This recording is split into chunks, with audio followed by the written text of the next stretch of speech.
No, these are $300.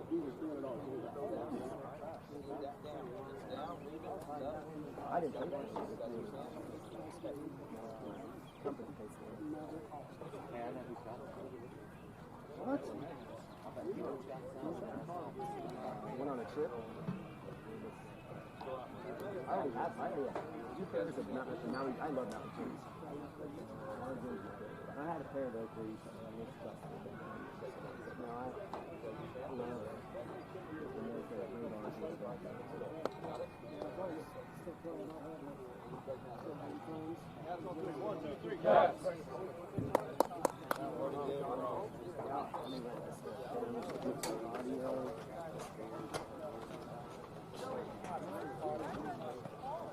That's a going out here, but not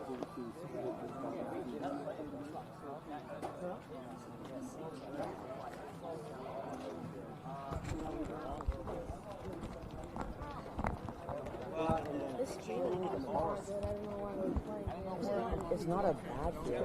It's great. I didn't. I told Dirk, are you ready for me to take off? Oh, hey man, I'll throw on the start, sir. You're in a position for me. I thought that would be more comfortable. The writers in this corner and big old fat guy beside us in this place. Ready? What? Check. Mike. We're good. We're live, Bubba. Everybody can hear me. Check. All right, you're good. Check 1 2 4. 1 2 4. 1 2 4. Semifinals, here we come. See, I don't think this grass is too bad. It's a nice grass. It's Good not grass. a bad field. It's not really. Yeah, dugouts. The dugouts can be up.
ceremony.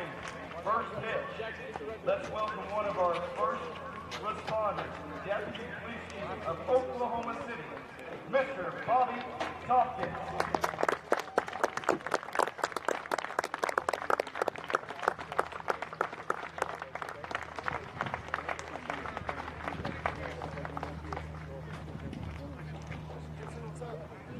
He's going all the way to bomb. Oh, Nick gets to catch this. Yeah, because the right home team again. Don't leave it short. Oh,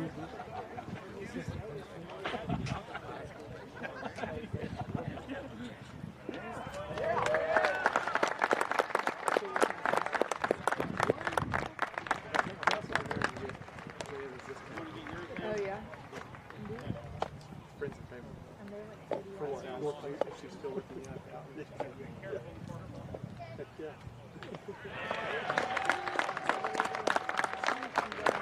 All right, welcome to Cashion Wildcats television broadcast at state championship here, baseball 2021. And Cashion Wildcats have made it all the way to the quarterfinals of state.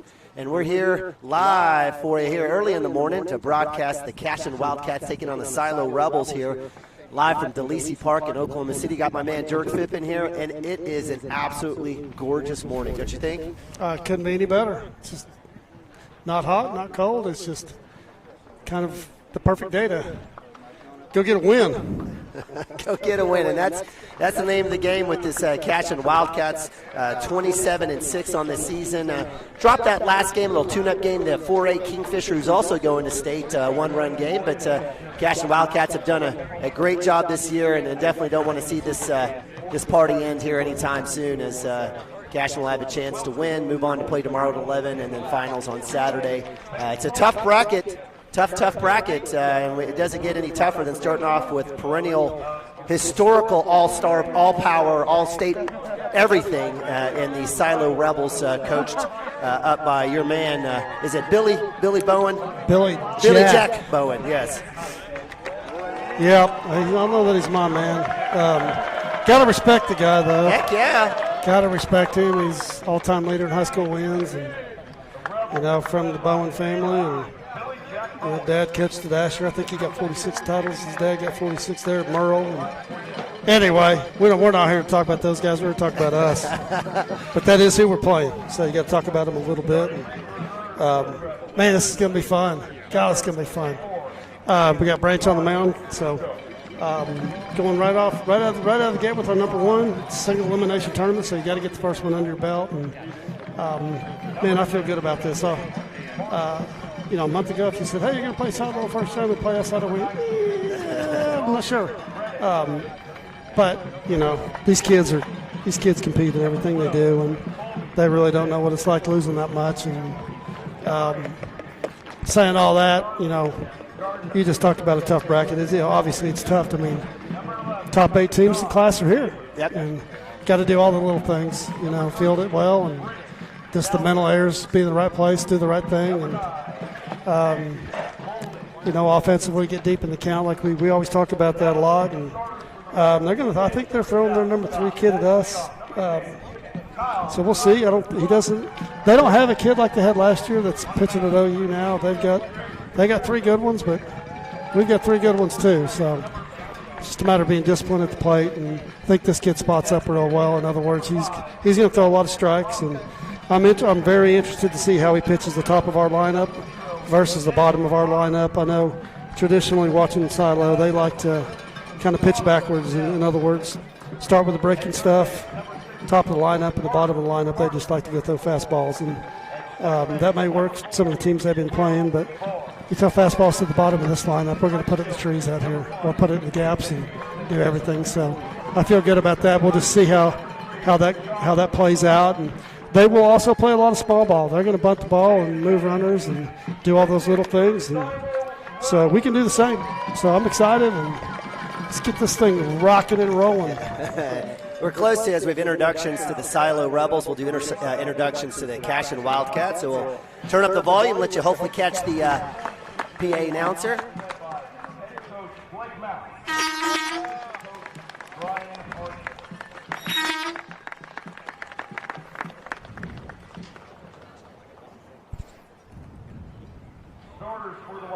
in center field, number 4, Nathaniel.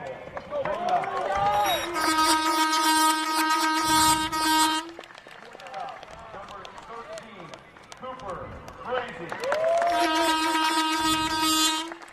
At third base, number 12, Preston Todd.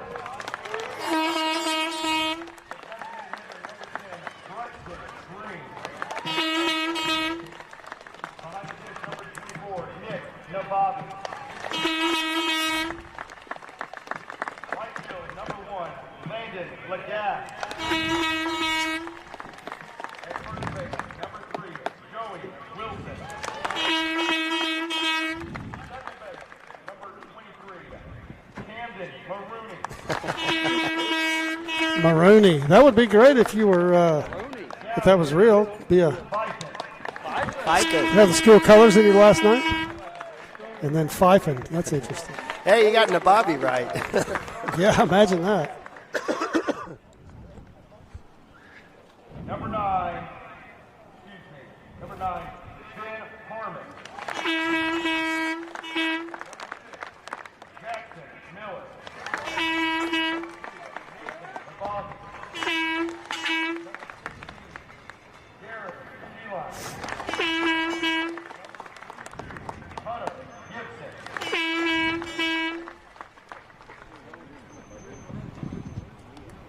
And that is all the Wildcats were right down on the line.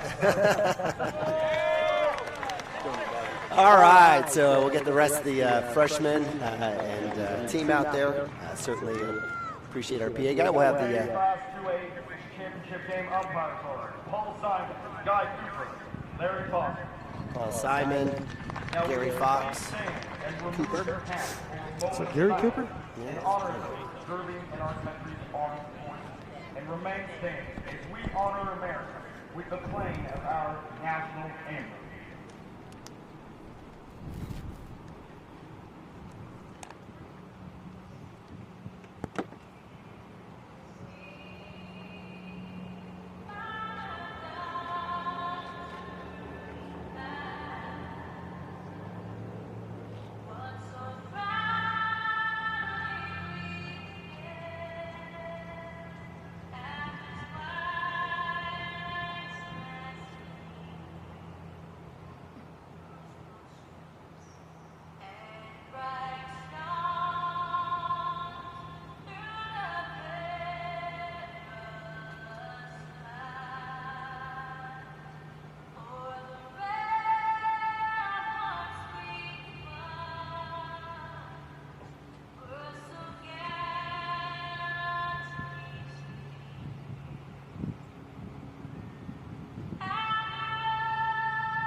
All right, God bless America, greatest country in the entire galaxy. We love being here, and we appreciate you guys joining us here on Cashion Wildcats TV as we've got state quarterfinal baseball.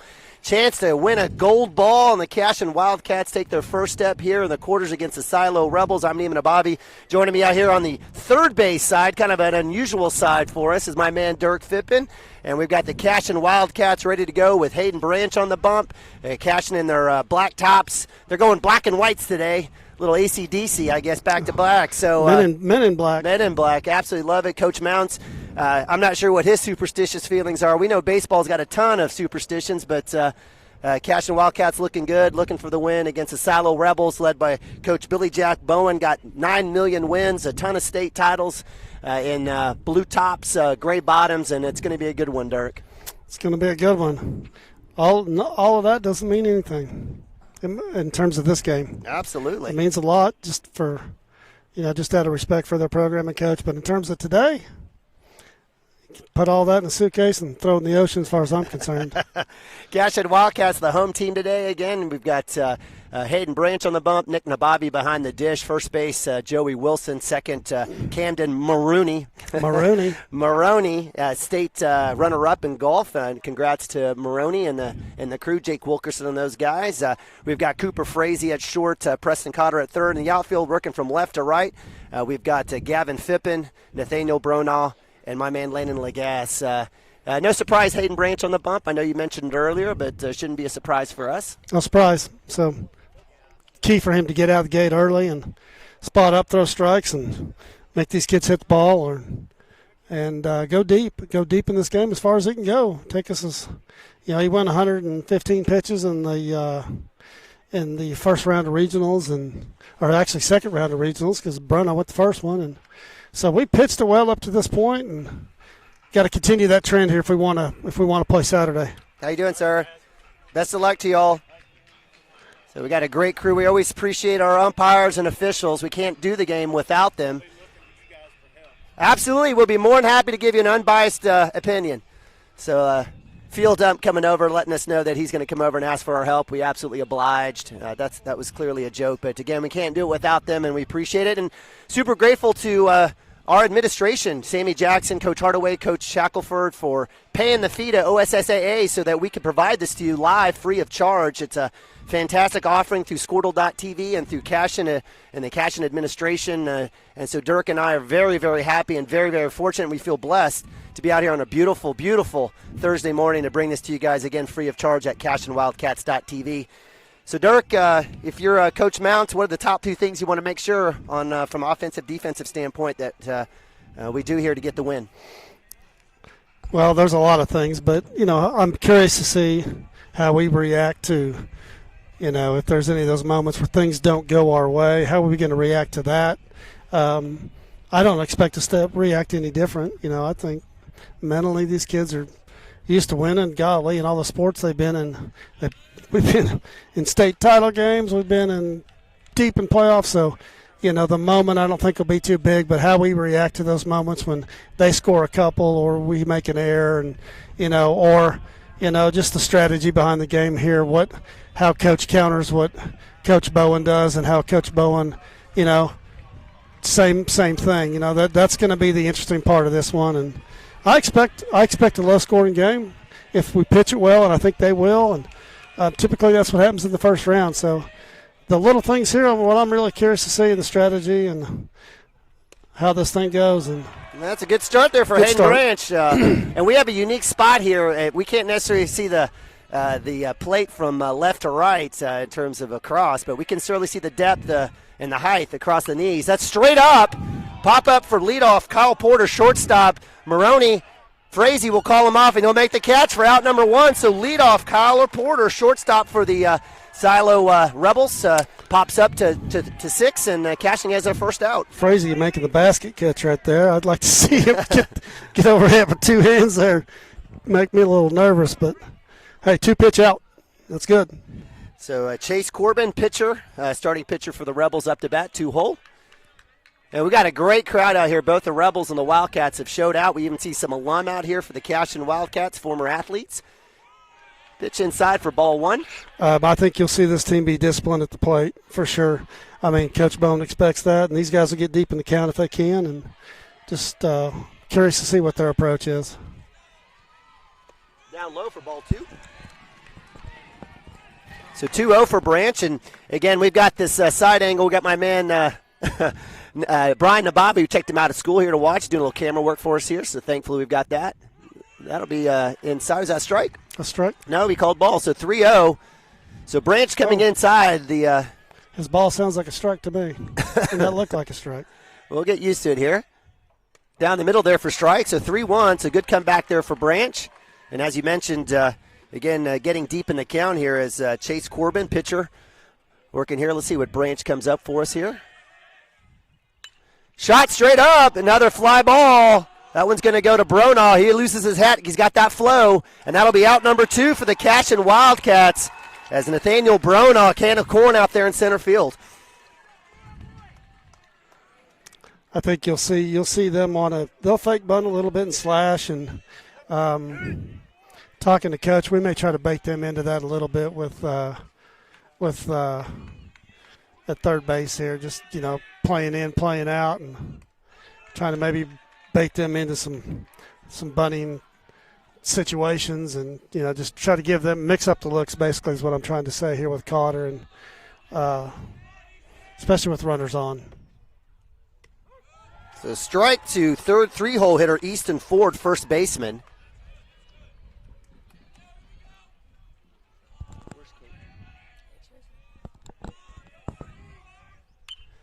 Foul off for strike 2. So 1-2, Branch gets ahead here.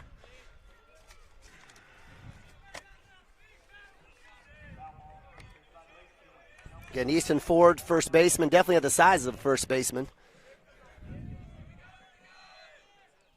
Breaking ball, looks like that'll hit him right off the shoulder, so that'll be hit by pitch, and Silo Rebels have their first runner on. Yeah, not what you want when you're up in the count, but looks like curveball just didn't snap off.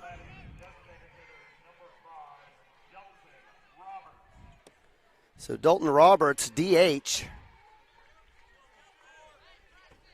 Right-hander. Easton Ford at first base, so Silo Rebels with 2 outs. Have a runner on. Little pack move, they'll pick, I guess, or move to 1. Joey Wilson there, Houdini, with the little grab there.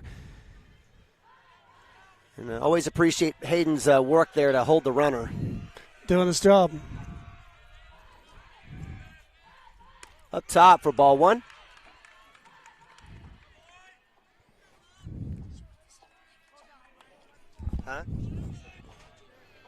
Outfield's pretty much kind of medium depth straight away. Maybe a few steps back for the 4-hole here. Back pick, runner goes. Got him if we can get rid of it. Wilson's got it. He's safe under it. So Wilson bobbled a little bit. Nabavi, great throw to first base on the back pick.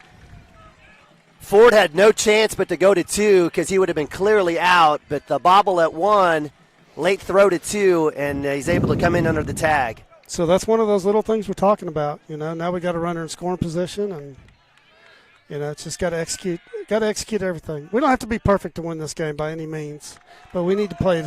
We need to play clean. We got to get the outs when we got them. Yep. So strike fastball there for fastball strike for Hayden Branch. 2-1, 2 outs. Runner at 2. Top of 1. Check swing, going to call it. Yes, sir. So 2-2 for DH Dalton Roberts. 4-hole for the Silo Rebels.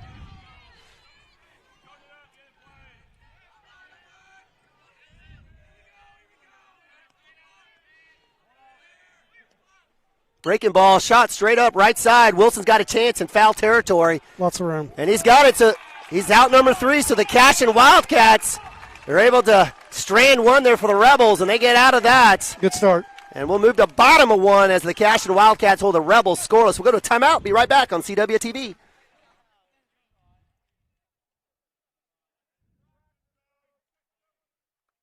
For 31 years and counting, Community State Bank has taken great pride in being your hometown bank. With branches located in Cashion, Dover, and Hennessy, CSB strives to reflect the small-town hospitality these communities are known for. Our friendly staff is here to serve you and provide one of the best banking experiences around, equipping our customers with the latest in banking technology combined with a personal, down-home relationship. Come into one of our local branches or visit us at www.mycsb.com.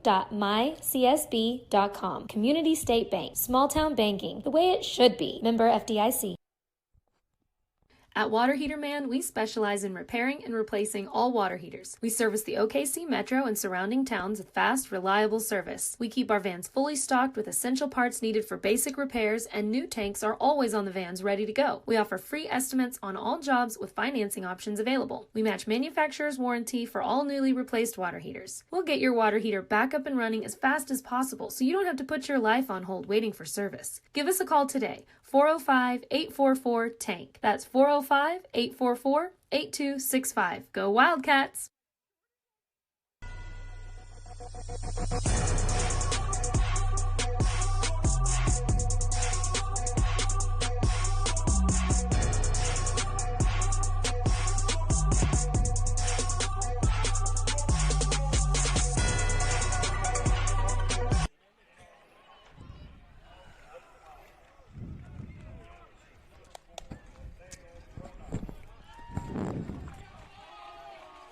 All right, welcome back to DeLisi Park, Oklahoma City. Bottom of one action. Nathaniel Bronall lead off for the Cashion Wildcat. Stares at pitch, strike number one. Pitch one, strike one. Pitching for the Silo Rebels is Chase Corbin. Appreciate you guys joining us here on Cashion Wildcats TV. Neiman Abavi, Dirk Fippen was able to get rid of that graphic up top. I always seem to leave that on there. My apologies. So we had to watch. Hey, we need to circle back to that last pitch by Branch. It's that's kind of one of those things we're talking about. He's works that kid low in the count, and he gets one up in his eyes, and because of that, the kid pops it up. I know that doesn't seem like a big deal, but that's just strategy and pitching there, and got it up, and that's where Coach wanted it, and pops that thing up, and we're back to the bats for the first time here. So Nathaniel Bronall with the pop to left field for out number one. That brings up Cooper Frazee up to bat, 2-hole. Cooper's done a great job in that position. Takes ball one, pitch one. I think a lot of these guys are going to have to kind of work out a little the jitters as well. Breaking ball, that's going to be popped up right over short. Looks like a center fielder will call him off, and that'll be out number two. So 3 pitches, 2 outs. Yep, probably. You're right. Probably got a few butterflies in the stomach here, but this first inning is about feeling out the pitching and and kind of learning what's going on here with these guys. Same with us. That one's in the dirt for pitch one. So Preston Cotter, 3-hole, third baseman, sophomore up to bat. So Corbin for the Silo Rebels, I think, has thrown a total of 4 pitches now.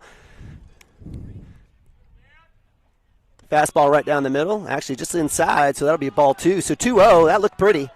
From a velocity standpoint, yeah, the kid's not throwing hard. I mean, he's, I'm going to say he's 75 to 78 in that range, and got a change up here. He's elevated his change up 3 times, but he spotted up pretty well. So we just got to be disciplined and pick your pitch, and 3-0 count here. And it'll take 3-1. So 10 getting the strike there on the take for Cotter. Yeah, we got to do whatever it takes to get base runners here. I might look at another one. So again, Cashion Wildcats with 2 outs. Friendly confines. Bring the ball inside. So walk there for Cotter. So we've got a base runner. So nice job by the sophomore. Staying patient. They'll bring up the flow. Brexton Green, senior, number 10.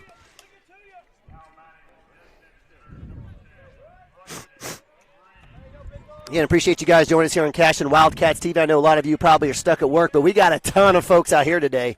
So somebody's a lot of I'm sick cards been played today at work. So I played one of those. Yeah, heck yeah.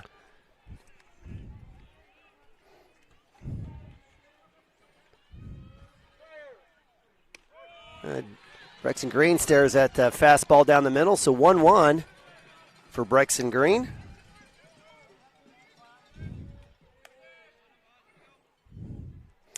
Hey, just one pitch here.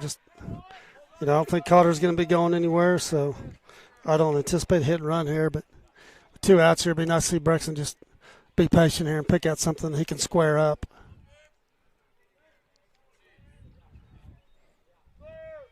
Breaking ball, that'll go outside. So ball 2-1, 2 outs. Cotter at 1. Nick Nabavi on deck for the Cashion Wildcats.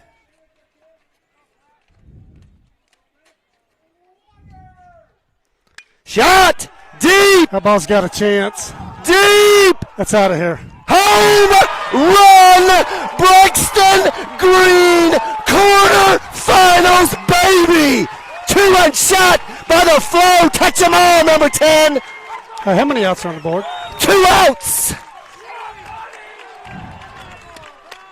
Hey, he did exactly what we were talking about. Got a pitch he could hit, was patient, got up in the count, got a pitch he could hit, and unloaded.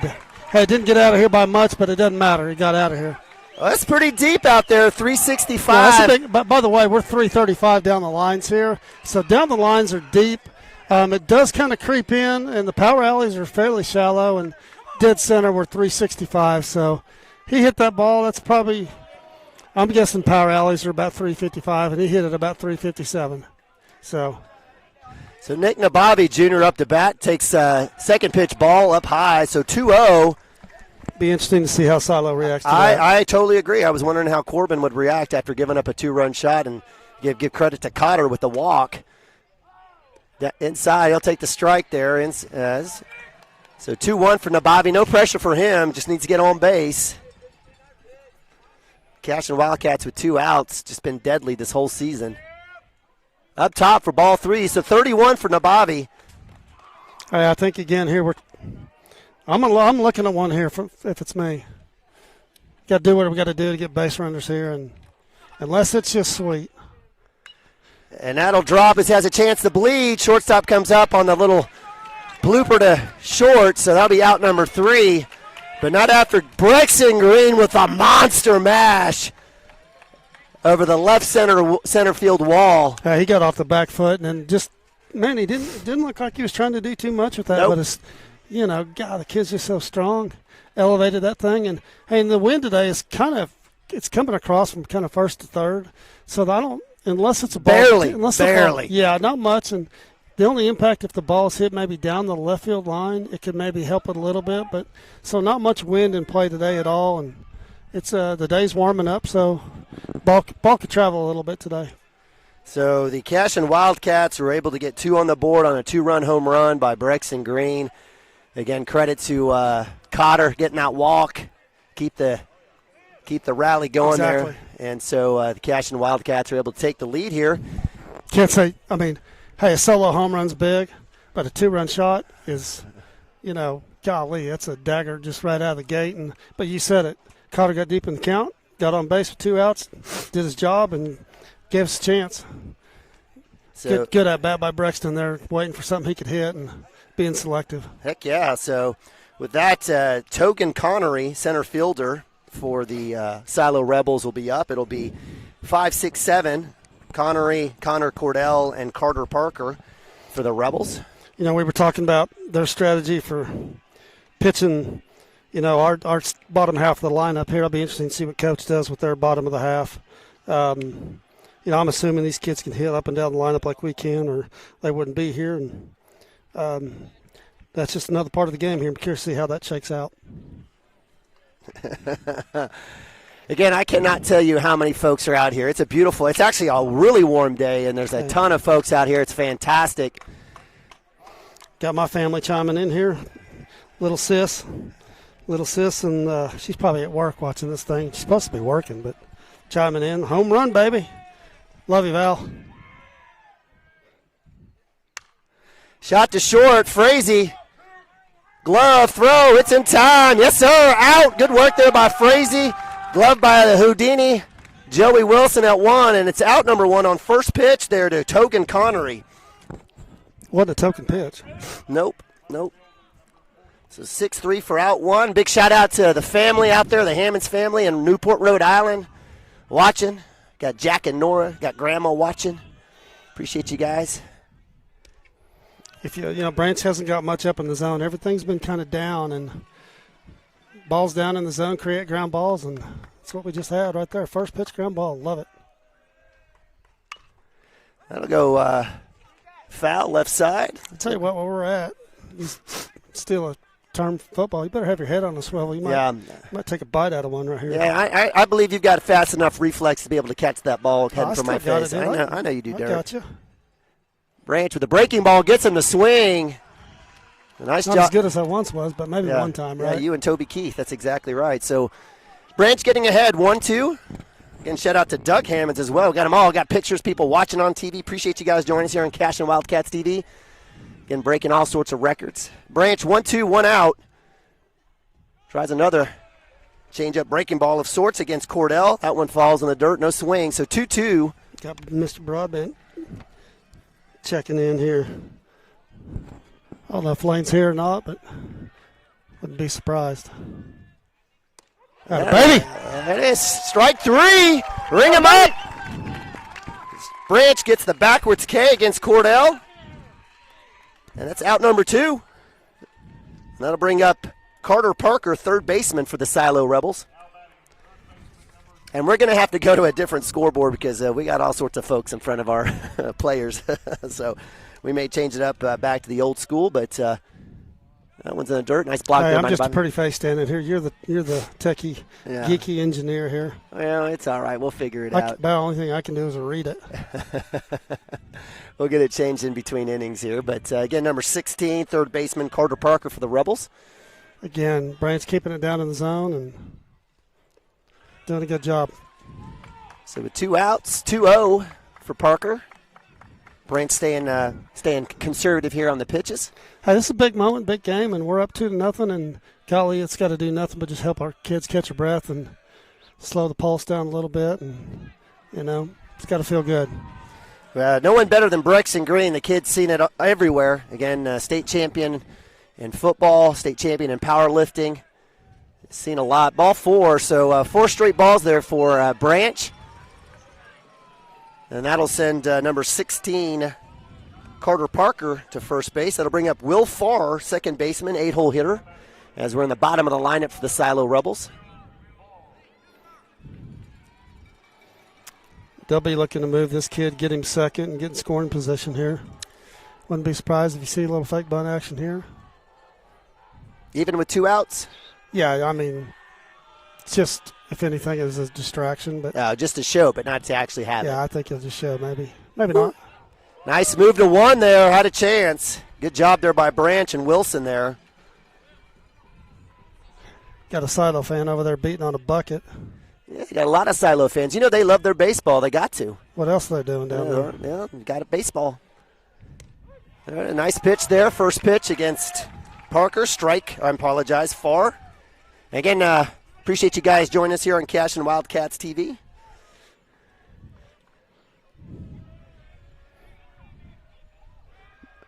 Move, that's a little wild. That'll advance the runner. Wilson will round. Looks like he's going to go to 3. Throws coming down. He's got a chance. He leaves a tag on. Might have a chance. So tough spot there. So base hit will definitely score a run in here for the Rebels. Wilson says, my bad. I don't know. That was a tough throw as well. Yeah, the ball was kind of thrown at the runner going back to first, and a tough one there for Joey to dig out of there. So no worries here as Branch is still ahead. 0-1, 2 outs. 2 outs, so sack flies off. So you get a ground ball. Up top for ball 1.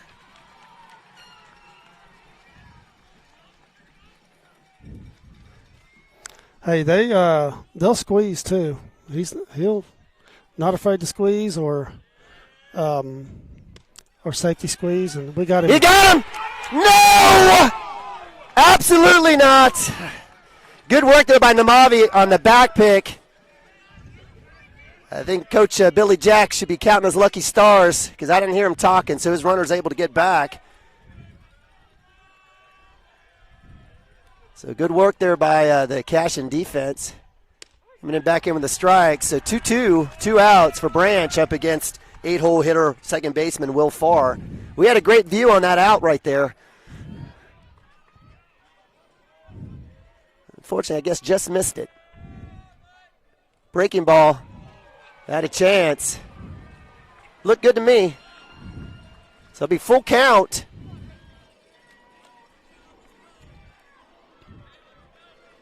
Here's where you need your senior to take care of business. That one gets fouled off, so good work there by Farr to battle back.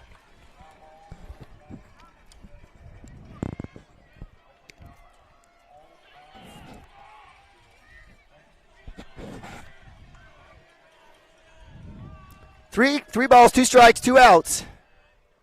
That one's fouled off again. So quality at bat there for Will Farr, second baseman. Again, appreciate you guys joining us here on Cashion Wildcats TV, Homer Television for the Cashion Wildcats. Top at 2, runner at 3 for the Silo Rebels. Ring him! Strike 3, out 3, Branch sent to the dugout, and the Cashion Wildcats hold them scoreless after 2. Go to timeout, be right back with bottom of second action here on Cashion Wildcats TV.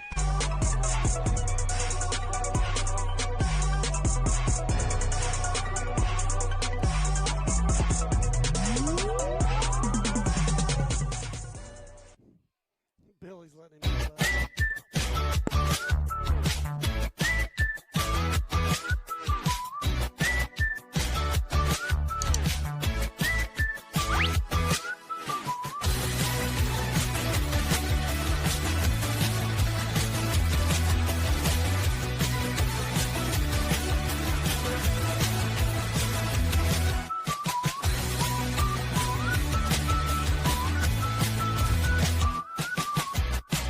Support your school's booster club and get your business in front of thousands of potential customers. Talk about a win-win. Advertising packages start on this streaming station for less than $10 a game. Call 405-726-0835 or email adam@squirtle.com right now for more information.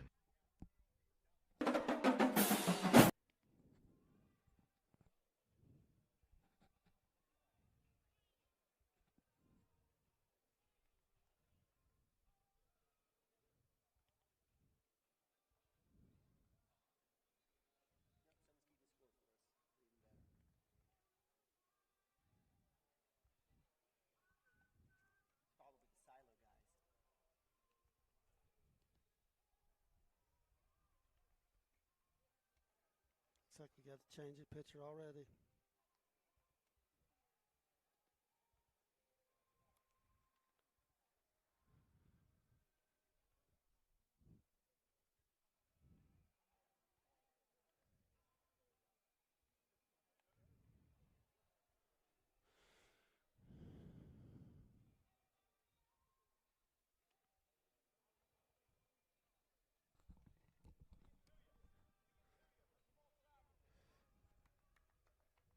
All right, welcome back to Cashion Wildcats TV, live from DeLisi Park. Quarterfinal state playoffs here for the Cashion Wildcats, taking on the Silo Rebels. Again, Silo Rebels led by Coach Billy Jack Bowen, 34-2 on the season.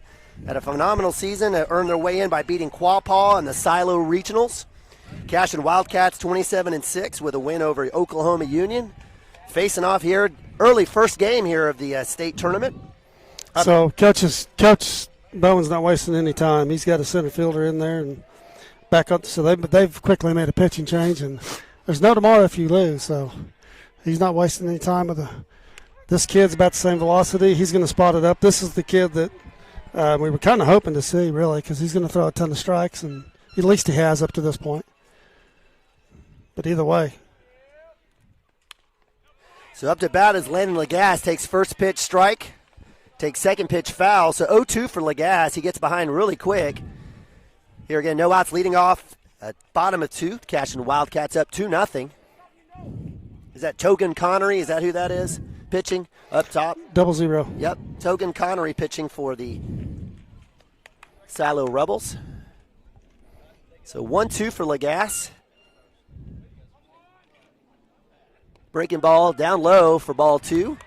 Inside, as the umpire says it. The catcher disagreed. Well, I can tell you that after that last half inning, Coach Bowen had words with the Blue and behind the plate, and they're talking about it again. Just gamesmanship. So 2-2.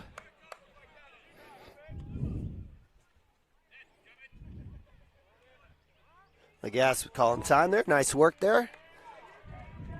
I think the Connery kid's actually throwing a little bit harder than he's got a little more velo than Corbin. Yeah. Foul ball. Staying alive. Yeah, he comes down the mound a little bit quicker, and it's definitely got a little bit more velocity. And when he's missed, it hasn't been by much, so we're going to get some balls to hit here. So Lagasse chasing that high fastball. Fouls that one off. 2-2.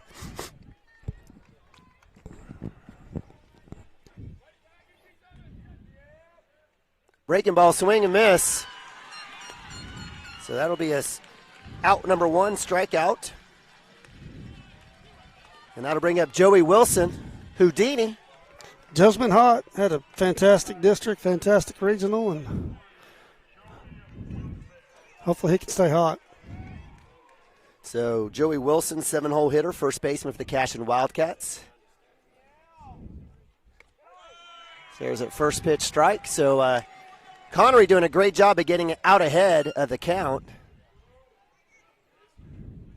against Lagasse, and now Wilson. Wilson with the swing, foul ball. That'll go over way deep on the first base side. So 0-2. And just like Lagasse, Cats find themselves down quick here in the bottom of 2. I expect them to throw Joe outside. He's, if they've looked at spray charts and watched some games, Joe's he can hit it to all fields, but primarily going to pull the ball. So Wilson watches outside pitch for ball 1. Calls time. I guess the catcher calls time.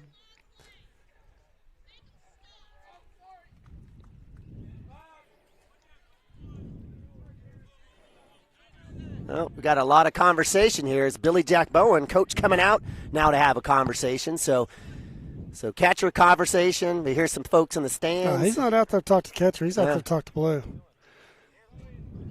He's trying to get his in early and get in the ump's head, and he's complaining about us calling timeout and stepping out of the box. But well, if we're getting speed hey, pitched, it's part of the game. It is part of the game, right? So part of the game. He should know that with 23,000 wins. So again, Joe Wilson up, 1-2, 1 out for the Cashion Wildcats. Breaking ball shot, it'll go to short. Will he have a chance? It's bobbled. Wilson trotting, he's up. I'm going to give him the hit on that one. It's deep enough in the hole. I don't know if shortstop's a good kid and he can play, but that's a tough play. He had to backhand it. So good work by Joey Wilson, working his magic in the batter's box. Gets the first base with 1 out. Brings up sophomore Camden Maroney coming off his runner-up finish in golf. Team losing to Walters about a few strokes. Walters was just tearing it up. Not your prototype golfer, right guard and nose guard. And Maroney, they'll hit the 2. It's going to be bobbled. E4, and the Cashion Wildcats are dealing. See what Sev can do. He's hitting 600 here in the last 2 weeks, so been hitting the ball hard. He's got a good chance here to, minimally. I mean, with 1 out, you'd like to see him get a base hit, but something deep would be good here too. And any small ball here, any little bunting, a little moving around with the top of the lineup coming up? As hard as he's been hitting the ball, I think Coach lets him swing. Let him swing. Here. Okay. He may try to do that early in the count. We'll see. I mean, we've got basically almost 1.5 errors the last 2 at-bats. It might be able to get in their head. But nonetheless, Wildcats with runners at first and second. Well, they're going to have corners in, trying to get the double play here. And corners in, middle infield's deep, trying to roll 2. And we'll see what Coach does here. In the dirt for ball 1. So Gavin Phippen, as you offered up, hitting really well. Had that home run against Oklahoma Union in the was it Oklahoma Union, that solo shot? Yes. I believe so. Yeah, in the regional finals. Cashion putting a whooping on the Cougars. 1-0 for Phippen. It gets a strike outside and low, but gets the call there, so 1-1. Not his pitch. Yeah. Middle inner half for him, inner third, middle of the plates. Primarily a pull hitter, and I think they've definitely watched some film because their left fielder's deep here. Center fielder's got his butt on the wall.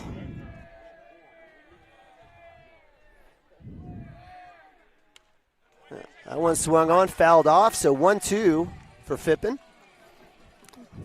I think he'll see something outside here. Wouldn't be surprised if we see something outside.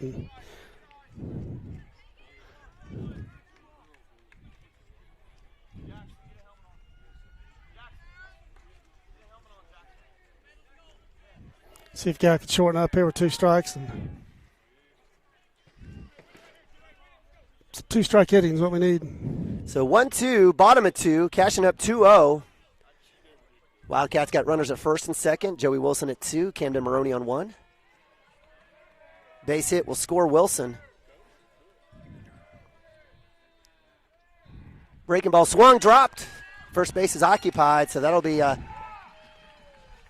out number 1 for the Cashion Wildcats.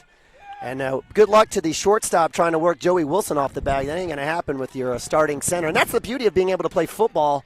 You know, you got a kid, multi-sport, out playing fall baseball and spring baseball. He gets to use those muscles in a different way. And he'll have a courtesy runner there as Coach Mounts brings in junior Jackson Miller. Yeah, we need to score on a single here, and nothing against Joe, but Jackson's going to run the bases a little bit faster than Joe, and we need to be able to score from second here with 2 outs.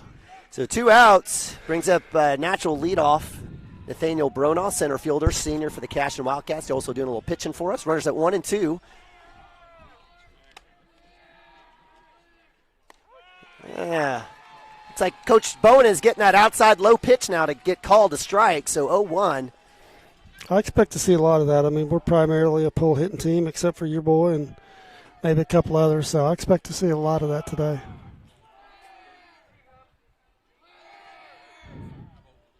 Shot, third base side, that's fair! That is on the bag, and that is a fair ball. Jackson Miller! They called foul. That ball hit the bag. That ball hit the dang bag. Coach isn't arguing, so maybe it didn't. Did that ball hit the bag?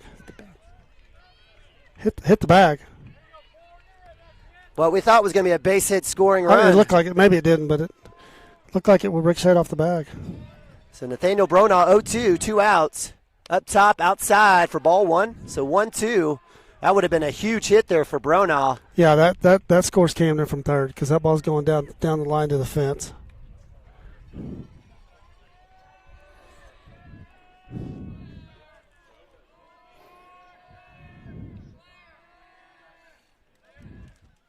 Shot in the gap.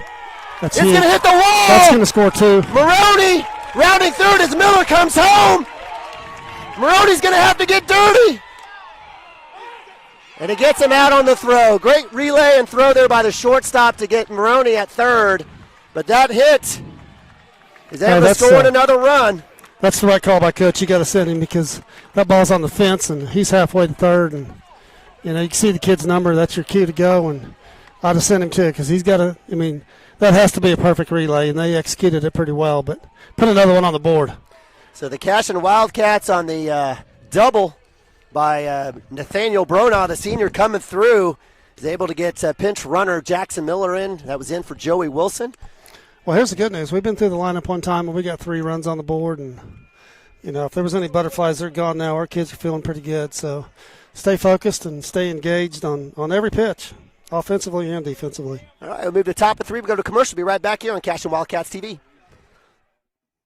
I thought Camden was going to mow him.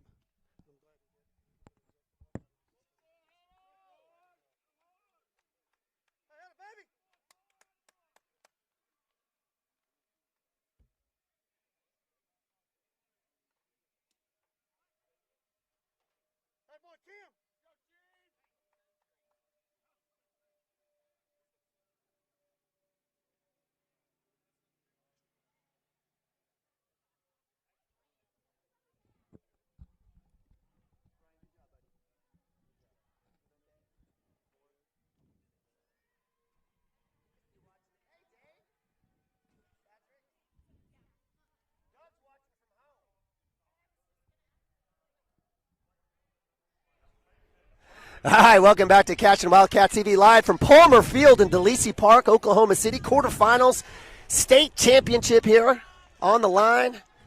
Hayden Branch out for top of 3, pitching ball 1, pitching a 9-hole hitter, Mason Urbani, right fielder for the Rebels. And the Cashion Wildcats putting 2 in the first, 1 in the second, up 3-0 here as we move to top of 3. That's in the dirt low for ball 2, so 2-0. Appreciate you joining us here on Cashion Wildcats TV, and appreciate all of our great sponsors. Check them out in the bottom corner, bottom right corner. Can't do this free of charge without them. Third pitch is a strike, so 2-1, hitting that outside. And the umpire's been pretty consistent with that pitch today, Dirk, I think. Yeah, they're going to – yeah, I know they're living life out there for sure. Branch is doing a good job keeping it down, and he's come all the way back here from that 3-0 count. So 3-1. Urbana getting the call here, the sign from Coach Bowen, having a conversation with the field ump here about something or the other. I got more family chiming in. Got my niece, Goose, chiming in probably from work. Where was that one, Dirk? Looked like right down central to me. Wow. Love you, Goose. Glad you're watching. So what I thought would have been a strike is a ball 4. So lead off here, Urbani for the Silo Rebels makes it to 1. That brings up natural leadoff Kyler Porter, shortstop. Kyler with a pop to shortstop in the first inning.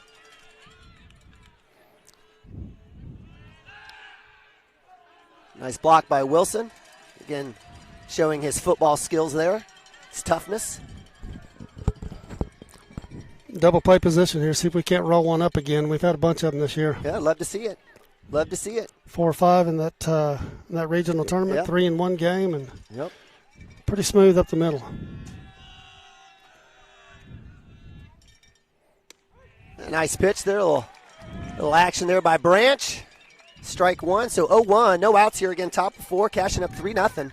Live from Palmer Field. Great field. It's in terrific shape there. Hey, there's better facilities, but I don't know if there's a better field itself. I mean, between the fences, it's in fantastic shape. It is, absolutely. So swing and a miss. And I'm not trying to run down the facility. No, I mean, it is what it is. Been a lot of big games played on this field, a lot of history here. And no, I'm just telling you, the field's just phenomenal. It's all ryegrass, and ryegrass is still alive. And in May. they should kind of want to lay down in it and do a little grass angel. Shot deep. Fippen. It'll hit the wall. That has a chance to score 1 on the double. Cuts there. He'll hold him up. So nice work there by Fippen on the rundown. Well struck ball there by Kyler Porter over his head. And top of 3.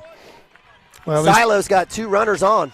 These kids are like us. They've been in a lot of big games. They know how to play the game like we do, and so they're not going anywhere.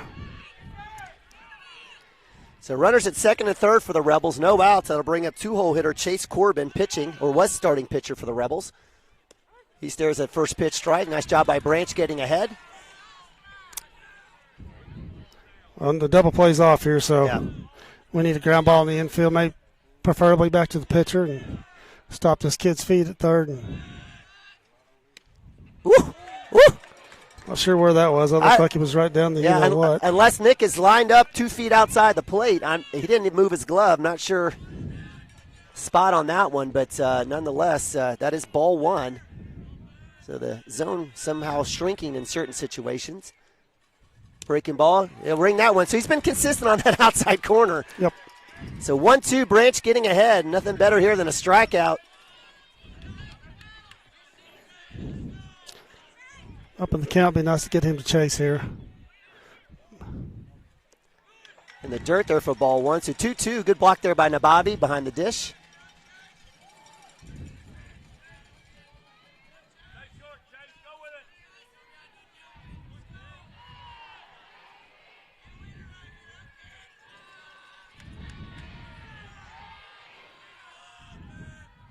Breaking ball shot. That's going to be fair down the third base side. That'll score 2 for sure. Well-timed hit there by the the 2-hole hitter. Hey, Chase Corbin. I didn't think we'd have a play there at second, but Gav cut that ball off the good angle and at least made it a play.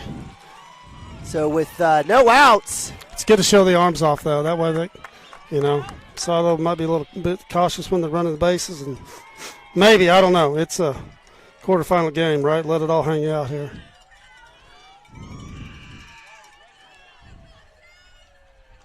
So Cashion will take a quick time here as mounts will come out. Hey, we talked about how we'd react to these moments, so we'll see how we do here. So with Mounts on the mound, we'll leave it here. Again, appreciate you guys joining us here on Cashion Wildcats TV. And again, our administration and our sponsors making this a free of charge option for a lot of you guys that are probably stuck at work or can't make it out here to the Lacey Park. Again, find folks like Shape Up Fitness, Gateway Realty, Grain and Grange, Rural Pest Solutions, Diesel Horse Sports and Orthopedic, Coffee Creek Church, Maple Nix and Diesel Horse, Cashion All Sports, Pioneer, Legacy Insurance there with the Chris's, Chris Cochran and Chris Gibson. Love Chris Gibson doing a great job with us here on CWTV during football season and basketball. Wiggins, Sewell, and Ogletree, Community State Bank, Intrust Insurance Agency, Blue Ribbon Construction, Absolute Pools and Landscaping, Christy Perry, Water Heater Man, Cashion First Baptist, and Rhino Roofing. Up to bat, number 18, Easton Ford, first baseman. Easton with a hit by pitch in the first inning. He stares at first pitch in the dirt. So ball one. It's funny, you know, my oldest played some JUCO ball and then played with a bunch of kids from Silo, and I've got them chiming in here with me. Here, take it easy on my Rebels here. I hear you, Jacob Carter. Cotter with the glove, throw to one. That'll be out one. Coming back to three from Wilson with the chance. Good backup there by Frazee as Cotter's knocked off the base.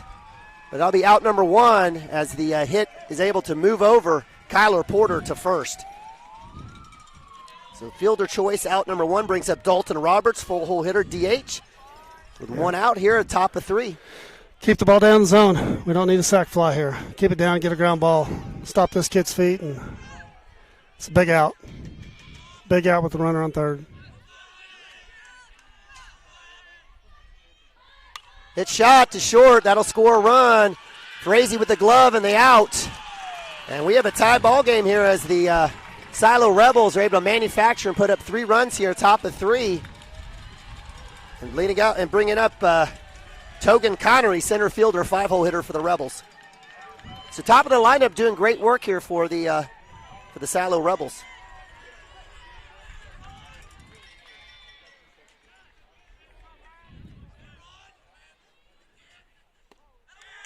Inside pitch for ball one as Connery, who's pitching now for the Rebels. We didn't expect this to be a blowout, Dirk. Nope.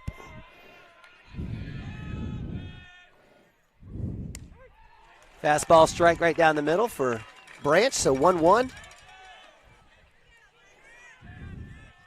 You know, normally these first-round games are low-scoring games, but, man, we're on pace for a strike two. We're on pace for maybe double-digit runs here. We'll see. Well, Cashion's had the offense this year, so. Yeah, absolutely. Yeah, we can swing it with anybody. Strike three, sit him down. Backwards K. Strikeout number 3 for Hayden Branch. And that'll see how we react here. It's a 0-0 game, right? So see how our kids react. I think we're sitting here at the 2-hole, so here we are. Put some pressure right back on these guys. So we'll move to bottom of 3 actions. The Cashion Wildcats give up 3. It's 3-all. Cooper Frazee leading off here for the Cashion Wildcats. Be right back in a sec.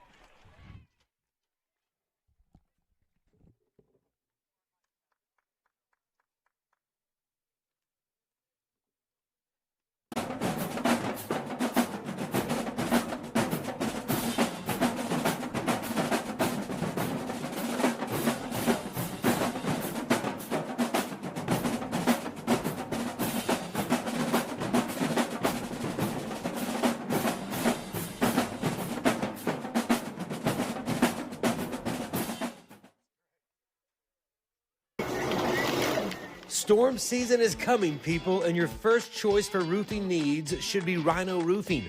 Locally owned and operated, the Rhino specializes in all types of repair and replacement. Large scale, traditional, modern, unique roof lines, they can do it all. Protect your home and your family with the specialized services of Rhino Roofing.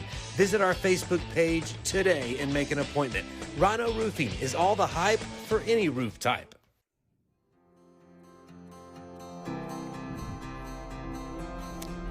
We're back.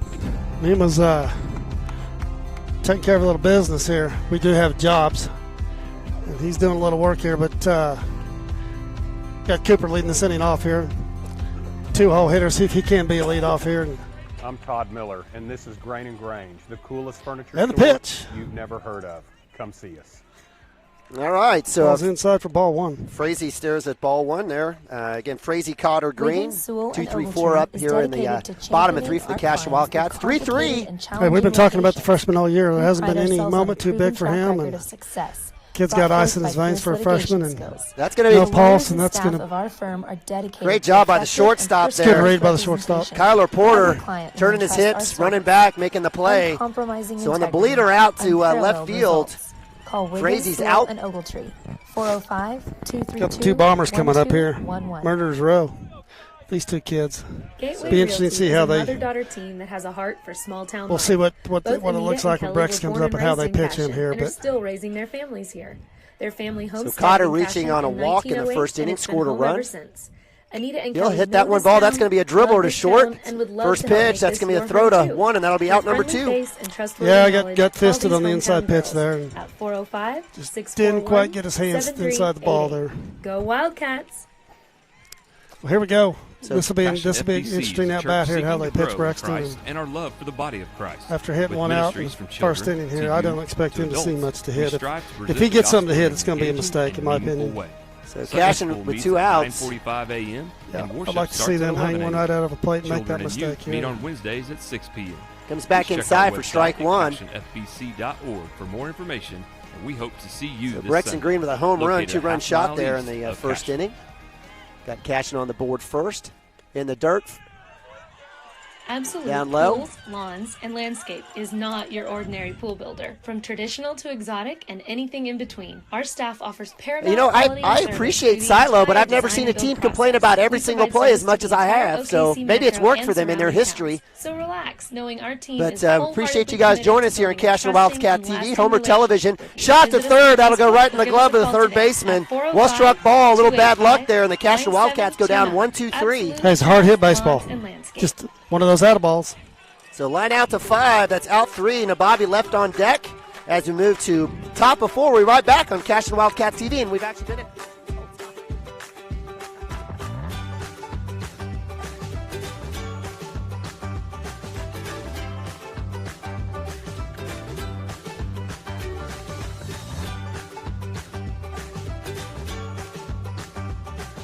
Stream like the pros with Squirtle Live. Find out more at squirtle.com/stream.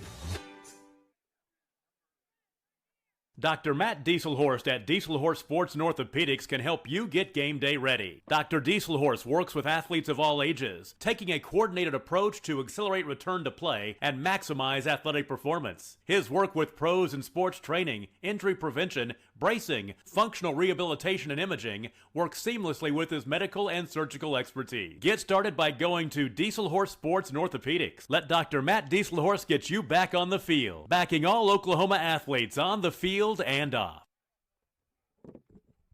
All right, welcome back to Cashion Wildcats TV here. I'm Nina Bobby, Dirk Fippen, live from Palmer Field in DeLacy Park, Oklahoma City. Quarterfinals action of the Cashion Wildcats taking on the Silo Rebels here. Chance here in the state tournament. It's tied 3-all, and sorry about the technical difficulties as we left you at commercials there, but you didn't miss much. About 5 pitches and 3 outs. So Cashion goes down 1-2-3 as Frazee hits pops to short. Cotter lines out to short, and Green lines out to third for outs 1, 2, and 3. Hayden Brandt still on the bump, and that'll bring up Connor Cordell, I apologize, left fielder for the Silo Rebels here as we move to top of 4.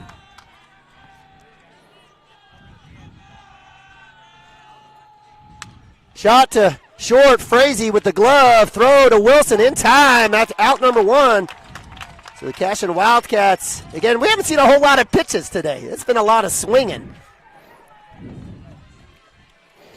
You know, Coach Bowen's trying to get inside these umpires' heads, and got these Clara guys back here. They've probably seen their share of that, I'm sure, with Coach Bowen.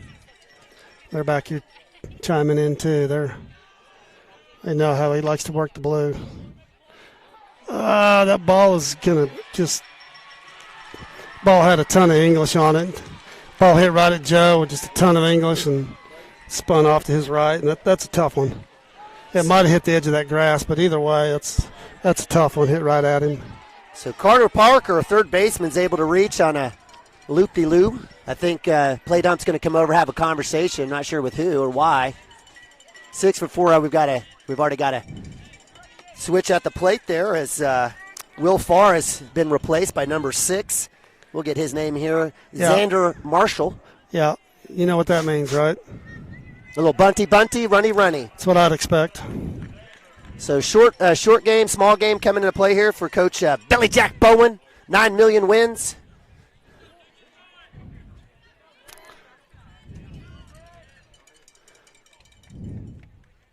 So Hayden Branch on the bump. Just giving up a few hits. Just giving up, looks like 2 hits, though, on the day. I don't know if they're going to count that one as a hit or not. You know, they're not afraid to slash here and, you know, show bunt and then just slap it. And well, that spot's been there all day, not on that call. So ball 1. In Cashion Wildcats, Silo Rebels tied 3-3, top of 4. It's been a good one. What you'd expect here in the quarterfinals. Little throwdown has a chance there. Good work there by Wilson on the tag. Just behind is Carter Parker at first. Down low for ball 2, so 2-0.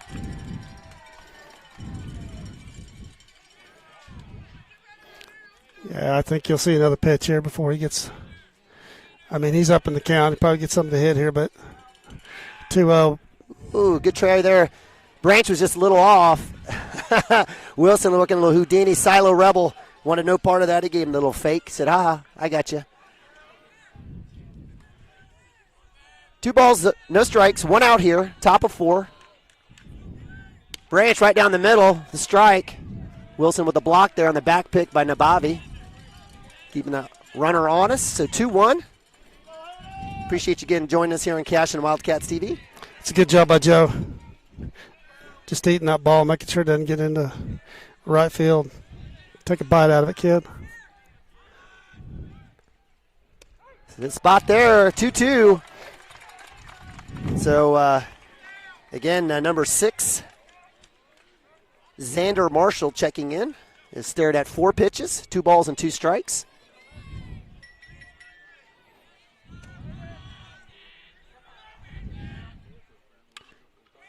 Swings at that one. That one will go foul over the right side. And it's a beautiful day here, I cannot tell you. And there are a ton of fans. Absolutely. We know Cashion Wildcats travel. We do it in football. We do it in basketball, baseball, powerlifting, golf. We do it all. Been to state in all sports.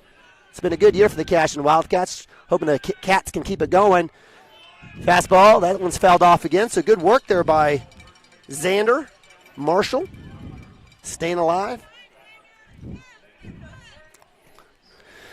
Just don't elevate one here. Keep it down. Let's see if we can't roll one here up the middle. Big shout out to Coach Wilson, 7th grade science class watching. Appreciate the text. Breaking ball, that one is swung. That's fouled off. So quality at bat for Xander Wilson or Marshall. Branch holding on to a 2-2 count here. He's still got the numbers. Runner at 1, 1 out. Top of 4. I'd like to see him one just throw one right by him here, bow up, and just let it rip. He does. That one's popped up again. Well, Xander Marshall getting his money worth at this at-bat. Pitch 8 now against the replacement for Will Farr. Outfield straight away, kind of medium depth. Gavin's back a little bit and left. Breaking ball, bring it in, yes sir! Sit down, backwards K. And out number 2 for Hayden Branch. You know, that's an out for them, but, you know, strategically that's a good at-bat. I mean, that's 7 or 8 pitches there. And 2 outs here. We just hit it at somebody here, kid. So 2 outs, runner at 1. Mason Urbani throw down a 1, not in time. Mason Urbani, right fielder, was part of that catalyst 3-run cycle there for the Rebels there in the 3rd inning. Reached on a walk as he led off, and then a couple of hits, a couple of fielder choices, and the Rebels put 3 up. So hit by pitch there on the leg, and Mason Urbani needs to go visit the casino. He's living life right today. Yeah, I'll be honest with you. It looked like to me he stuck his knee in there. From here, that's what it looked like. Yeah, well, you know, I thought so too, but Looks like the umpire is going to go over there and figure something out, get some more baseballs.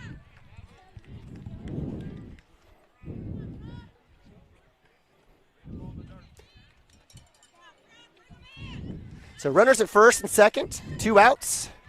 That'll bring up, again, leadoff Kyler Porter. Kyler with a pop to short in the first. He had a huge hit in the third.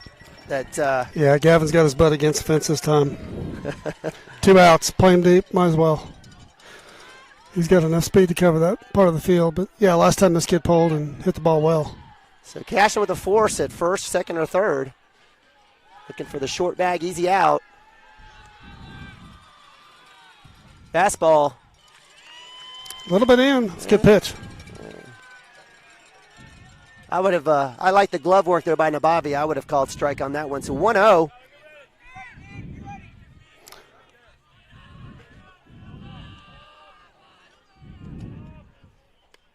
That one's inside. It hit him. We got a hit by pitch. Goodness. It's okay. We had a base open here. Now we got forces everywhere. It's not necessarily a bad thing. It's not great either. It's not great, but now we got forces everywhere. And so that'll bring up Chase Corbin, who started as a starting pitcher. Coach Mounts will come out and have a conversation. Is he going to leave Branch in there? Definitely. You got to stick with your senior, your horse, and let him figure this out here. I think it's, he's talking to the infield, just kind of reminding him here that, where the ball's hit is where the play is. You got forces everywhere. Don't overthrow it. Just relax and make a play.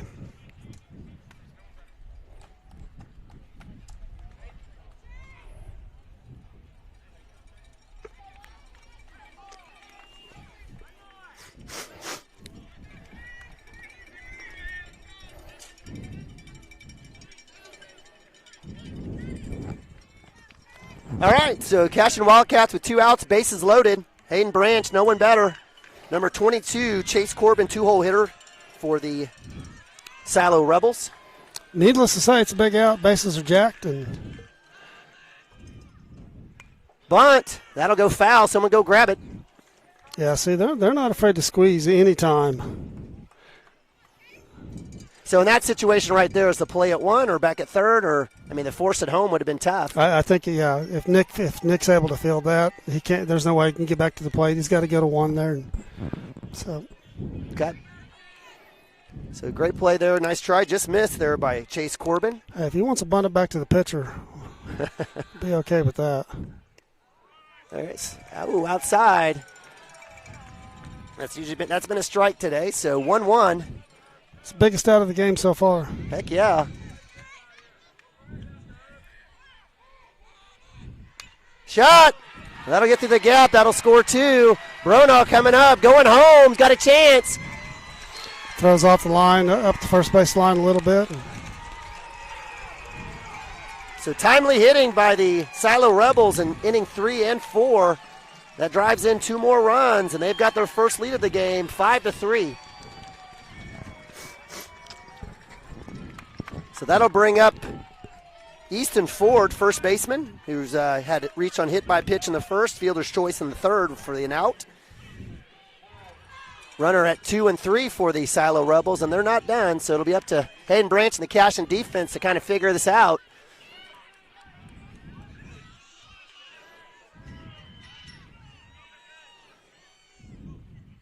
Breaking ball in the dirt, Nabavi loose, he's got a chance. He'll get out number 3, and he's going to pay for it as the tight end football player comes in.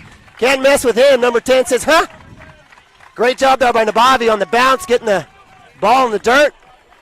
Coach Billy Jack Bowen sends him, and he owes his man number 10 an apology as he took the full front of a 195-pound tight end at catcher. It's a nice play by Nick, getting back and picking it up first, right? Pick the ball up and make sure he got it, and 2-hand tag there. I'd like to see that. Yeah, Nick got the better end of that one, that's for sure. You want to learn how to form tackle? You can't go to Silo, but you can come to Cashion. There you go. That one's for you. Thank you. I absolutely love our school. I love Cashion. I'm glad our boys have a chance to play multiple sports and not sit on the bench watching other boys play other sports year-round. But again, We are grateful to belong to a wonderful community. Again, providing us Cashion Wildcats TV, passing bond issues, providing great facilities and access to facilities and coaching. And again, we do it on the academic side as the chess team is a state champion. Our academic team was state runner-up. It's just a fantastic community, a great place to live and grow up. And we'll beat you on the field. We'll beat you in the classroom. That's exactly right. Big shout out to future business people of America as well, Coach or Mrs. Carnes, and definitely love it. So we're going to leave it here. We'll allow you guys to kind of watch a little bit as the Cashion Wildcats do lose the lead, as now they're down 5-3. Lost a couple of runs there in the fourth. Congrats to the Silo Rebels. They worked hard, had a couple hit-by pitches, a couple of timely hits to get it across. Hey, the only way to crawl back in this thing is starts at the plate with the good at-bats. And be selective here, be disciplined, and let's get back in this thing. So Nick Nabavi, who made that last out at home plate, leading off the Cashion Wildcats, bottom of 4. There's that first pitch inside for a strike. It's okay. We know Nick's that's not his pitch, right? He's an outer half, outer third. Go the other way with the ball. Up top, a little high for ball 2, so what could have been really 2 close balls or 2 close strikes is now 1-1. Well, he's also got an advantage. He's back there in front of that umpire. He knows what his zone looks like, and he's going to have a good eye, and he's going to got fisted there. So jammed up in the middle, or on the inside, I should say. So 1-2 for Nabavi. And give credit to Coach Billy Jack Bowen subbing in and bringing in Connor Cordell, or I'm sorry, Connery. Token Connery's done really good work here in the back half. And that'll be a hit by pitch, so Nabavi wears it. Is that a little revenge there for number 10 who took a shoulder coming in at home? Whatever, but I'm just kidding. If they want to do that, we'll do that all day, because all I know is our leadoff standing over there at first. No, not on a breaking ball. Yeah, that's the last thing they're trying to do today. I'm just messing. Maybe if they're up 10-0 and but no, he definitely wasn't trying to do that. But hey, it's a good thing for us. So Ben Harmon coming in for Nick Nabavi, hit by pitch at first. A little pinch running. They'll bring it Landon Lagasse. I'll get it right here. Center or right fielder for the Wildcats, the junior. Harmon worked back to first, and looks like for Billy Jack Bowen, I love seeing that name, Will Farr, second baseman, is out there warming up. So we might have a pitching change here in a little bit, maybe next inning. Move back, Harmon safe. Chance to bunt here. It could be on. And, if Landon with his wheels, if he gets a good one down here, he can bunt for a hit.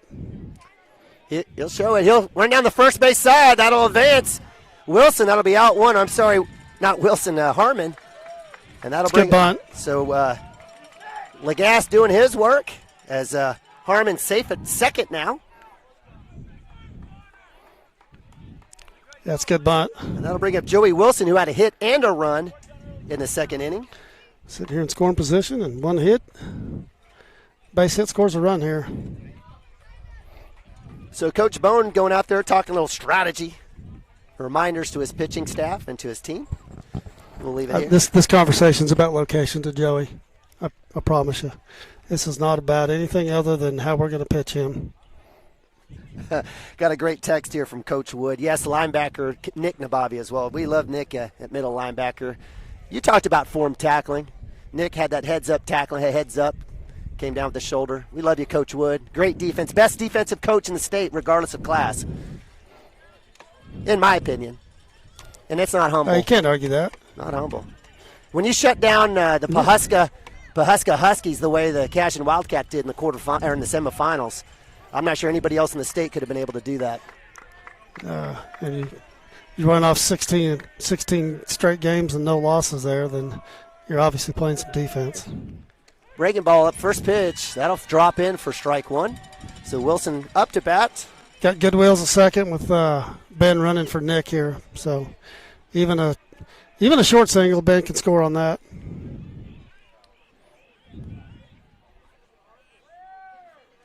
Shot. That'll go down third base side. Pitcher's got it. That'll advance Harmon. Harmon will hold off. That'll be out number 2 as Harmon runs to third base, and that brings up that cheese, my man, Camden Maroney, sophomore second baseman.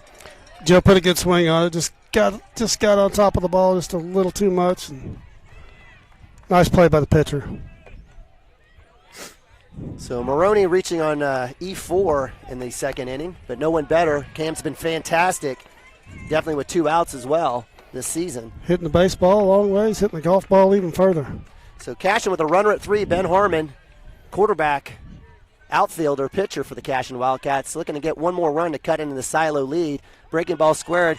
And I got to tell you, Connery's he's led off first pitch breaking ball, I think, the last 3 batters. So something maybe the dugout can talk about. But we talked about that. That's what they like to do at the top of the lineup, but we're down here in the bottom, and they like to pitch backwards. And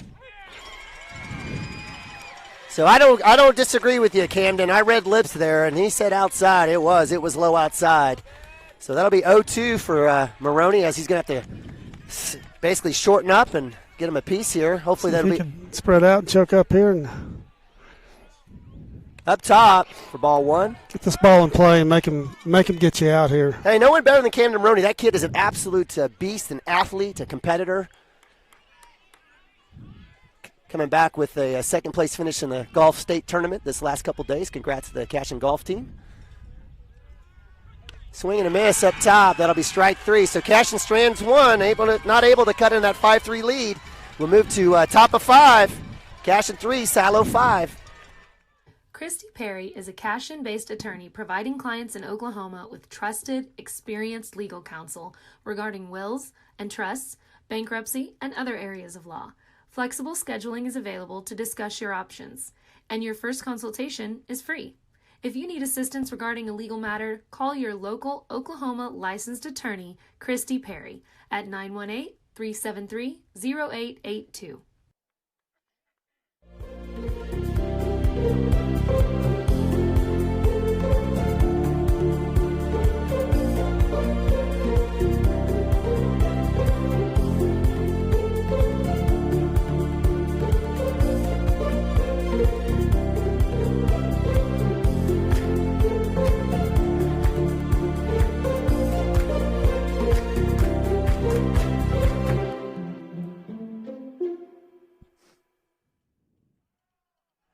All right, welcome back to Palmer Field, quarterfinal playoffs, Class 2A baseball.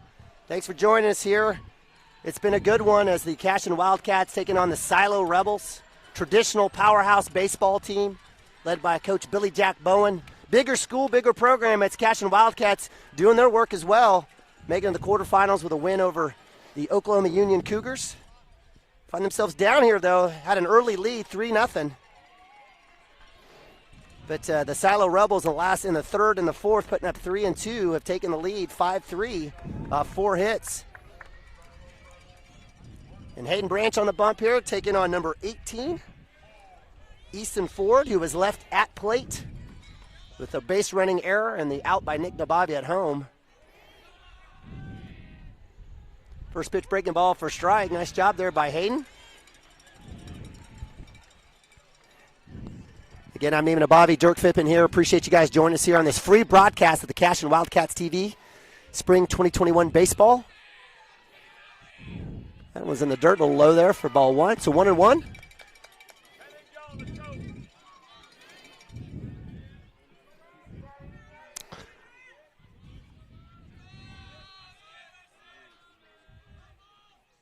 We'll bring the ball outside. This is Cashion's 5th appearance in the state tournament. It's been a few years. 2013, I think, is the last time we got here. And yep. Lost a tough one there to Binger, 1-0. And Ty Raciner pitched his rear end off that game, if I remember right, 17 Ks. 17? I think he had 17 Ks. Yep. Yeah, he had probably the best performance in the state tournament, I thought. And, boy, we lose a tough one to those guys. And that was good. That was a good ball club. 2-2 for Branch here against Ford. Breaking ball, that shot deep left field. That's got a chance to go over, and it will be a solo home run for Easton Ford, and another run put up on the board for the Silo Rebels. Well, we get down to the count. You got to throw something up there, and he's a big kid. He got into that one.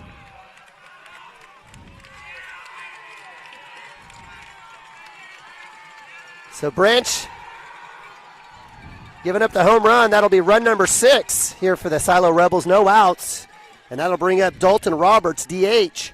Dalton with the, I believe, a couple of ground out and a fielder's choice. Fielder's choice in the third inning.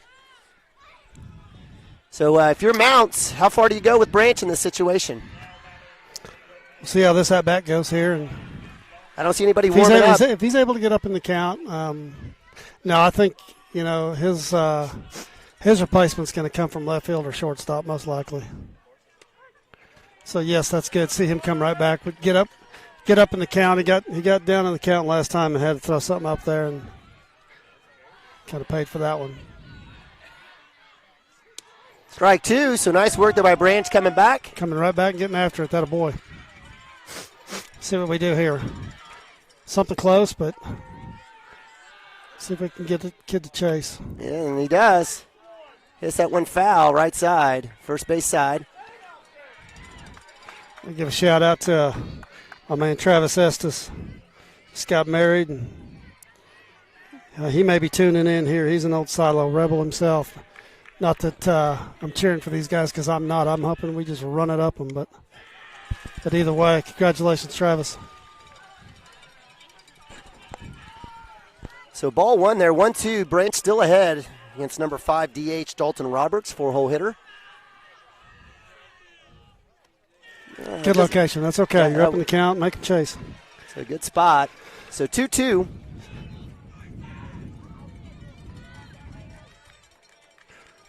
Big pitch. That's going to fall in the gap in right field. Lagasse with the glove. He'll come in. So timely hitting for the Rebels, and they keep it going. And that'll bring up Togan Connery, center fielder pitcher for the Rebels. Connery in the second inning, the 6-3 ground out, and in the third inning, a backwards K. So Rebels with no outs, putting up a run already with leadoff here.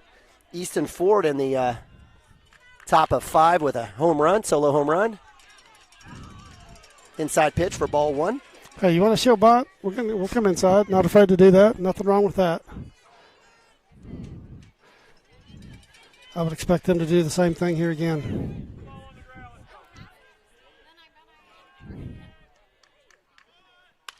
Shot. Connor's got a chance for DP here. Roll it, boys. Roll it. In the dirt. No glove. He's got to hustle. Wilson almost gets it.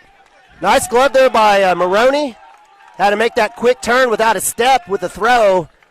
Hey, nice play by Cotter getting to that ball. Heck yeah. Kid showed bunt and turned around and slashed it right at him. We thought they would do that, and Coach talked about that all week with Cotter, and he made a great play there.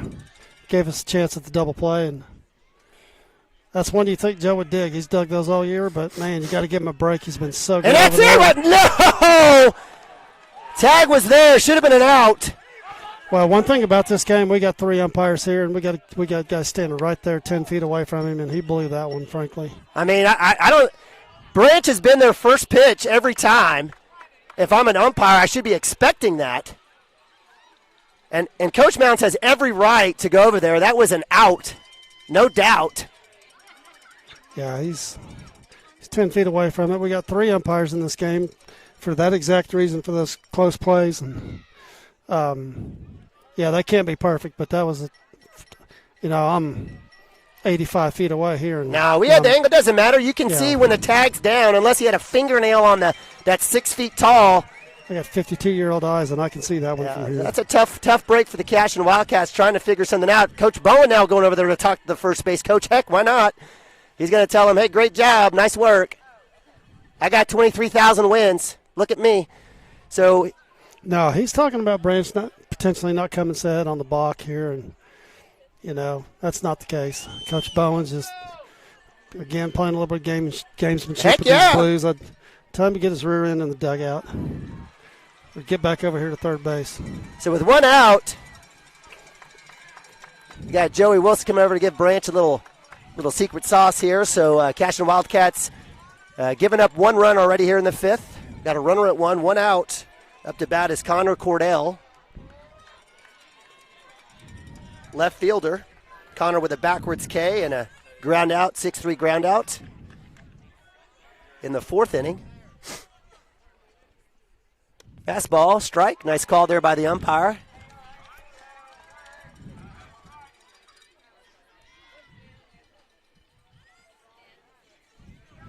So again, top of fifth here, live from Palmer Field to Lacey Park. Beautiful field, beautiful day. Deep to Phippen. He'll be at the wall. He'll catch. No tag. Nice job by Gavin Phippen, calmly getting under it right at the warning track. Oh, makes the catch with his butt on the wall. Again, this is down the lines. This is a big field. 335 down the lines, and then it kind of creeps in. Nice catch and left there with your butt on the fence. Good job, kid. So Cashion getting 2 outs now here with the number 16 up to bat, Carter Parker. That's a big out. It takes the sacrifice off and keep the ball down here and see if we can get a ground ball here or something hit right at us. Yeah, it makes that missed call at first even bigger. Yes, I agree. Branch a little outside there for ball 1. Good job by Nick gloving that ball. Last thing we want this kid standing at second base.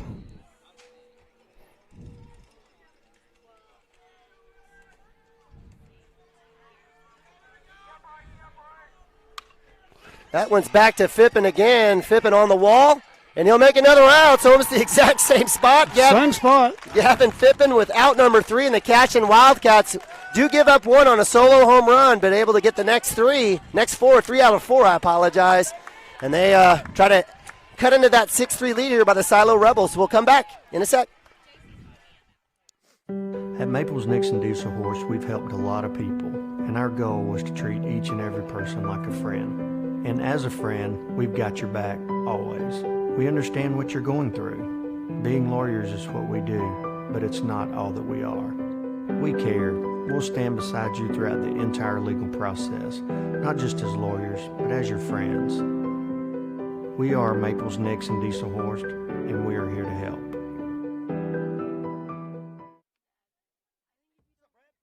Cashion Shape Up Fitness is locally owned and operated with no contracts or sign-up fees. Our rates start at only $30 per month, and we have tanning available. Everything you need to work on your health and fitness. So contact Amber Lee to sign up today, 405-538-8248. And don't forget to check us out on Facebook, Cashion Shape Up Fitness.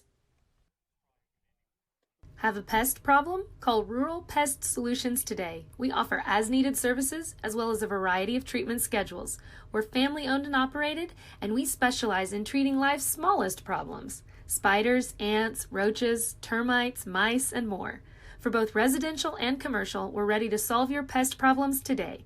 So call Rural Pest Solutions in Cashion, 405-238-6565. Proud supporter of Wildcat athletes.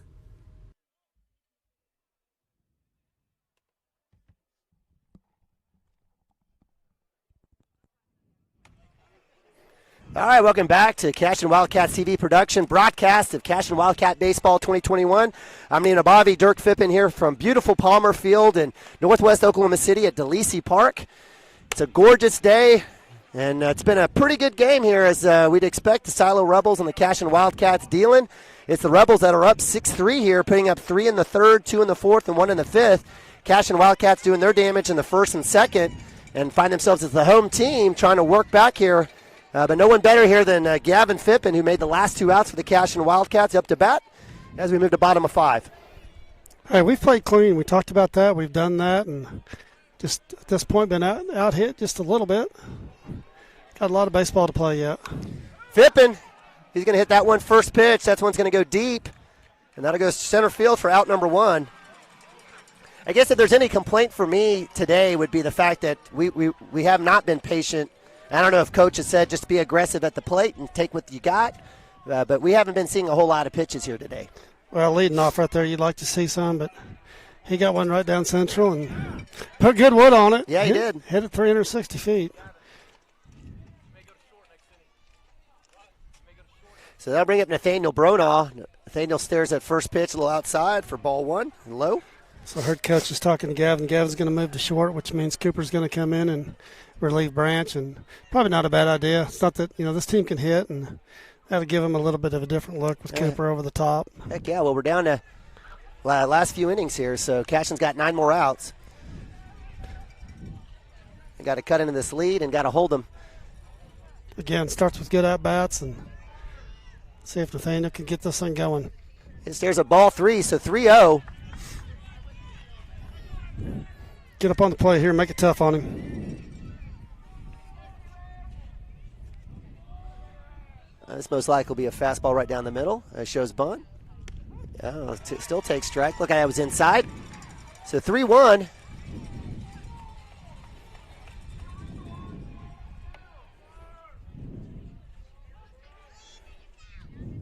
Shot. It's going to hit the short. Glove, and the throw's in time for out number 2. So the Rebels living life right over these last few innings. Nothing wrong with that. He hit it hard. Just it's one of those, another atta-ball for us. So that'll bring up Cooper Frazee with 2 outs, and no one better here with 2 outs than Cooper Frazee to get a base runner on. Keep swinging it. Those balls will find they'll find a gap or two here. Just keep being selective and don't chase and get deep in the count here. And those balls will find their way to a hole here soon enough. Just keep squaring it up. First pitch, ball, 1-0. Again, 2 outs here, bottom of 5. Cashion down 3 runs. Cooper shot. That's going to be hit to third. He's got a chance to beat it out. Great play there by the third baseman making the grab, and a great throw beating out the speedster Cooper Frazee. The Cashion Wildcats go down 1, 2, and 3. We move to top of 6. Be back in a sec. Chris Cochran and his whole football family are really fired up for the Cashion Wildcats tonight. Also about him joining forces with Legacy Insurance and Investments. He has taken his extensive 25 years of experience and proven customer service down to one of the historic buildings on Cashion's Main Street. Chris is an independent agent now and can shop all of your farm, personal, commercial, and life policy needs to provide you with a lot of different options. He is also licensed to assist with all of your financial planning needs like 401k rollovers, IRAs, and mutual funds. Call Chris anytime and let him go to work for you. Our partnership will be a win-win.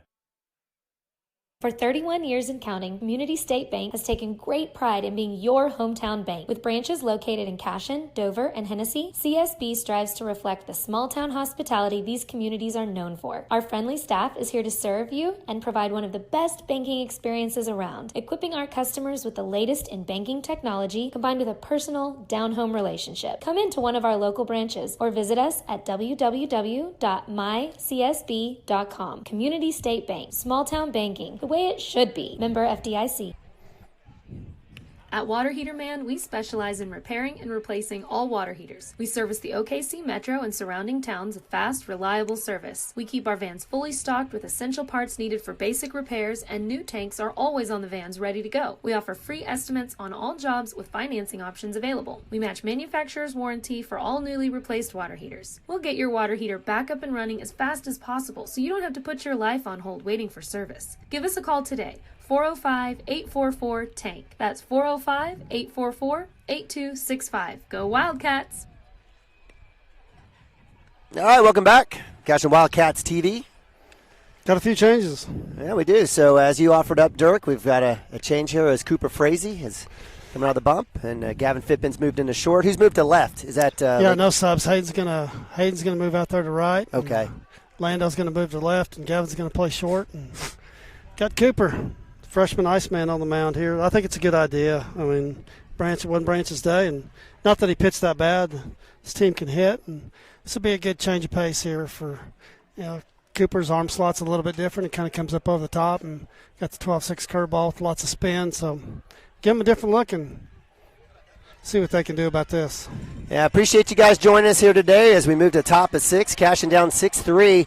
You know what I love, Dirk? I love seeing all the young kids that have been checked out. I know Cashion is a big-time football school, but absolutely love seeing all the kids out here supporting Cashion baseball, future baseball players themselves. And regardless of what happens this weekend here, the Cashion future is bright when it comes to baseball. So Cooper Frazee on the mound, up to bat for the Silo Rebels. Now let's see what we've got here. I think 42, maybe a sub. It is a sub. I apologize. I'm trying to look up my roster. Don't even have him on the roster. So we don't have a roster here. So we'll work through it. So again, it's the 8-hole hitter. We'll just call him we'll call him Jackie Robinson. Yeah. Catch left him off the roster. Yeah. Be interesting if he gave that same roster to the umpire. Yeah, I don't know. So, nonetheless, number 42, no name for the Silo Rebels up to bat. On deck is number 1.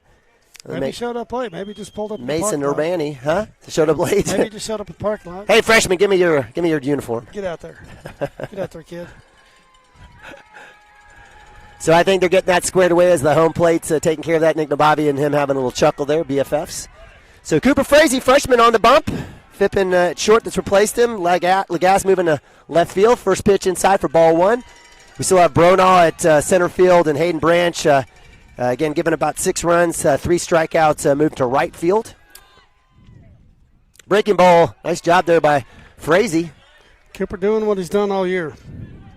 Coming in big moments, and there hasn't been a moment too big for him. He'll get 42 to chase that one foul, so that'll be 1-2 here for Frazee. Quickly up in the count. We like that. Hey, you got to our kids got to stay engaged every pitch here. Know what the heck you're doing if it's hit to you. Woo! Nasty breaking ball. That one drops off the table. That's quite a bit of a different look. You know, Branch, he'll drop down on that. It's more of a slider. Cooper, that's 12-6 right over the top, and a lot different look for him. He'll get 42 to swing on it. Bronaugh will come up, call it off, and that'll be out number 1. So nice job there by Nathaniel Bronaugh, the senior, coming up, calling off Fippen. Makes the easy play, and it'll be out 1 for the Cashion Wildcats against Silo. Good start for Cooper. Give us a chance here. So pop to center. We'll bring up out 1. That'll bring up the right fielder, 9-hole hitter Mason Urbani, who's been living life right today. He's reached on a walk and a hit by pitch. Scored 2 runs for Coach Billy Jack. Take first pitch ball.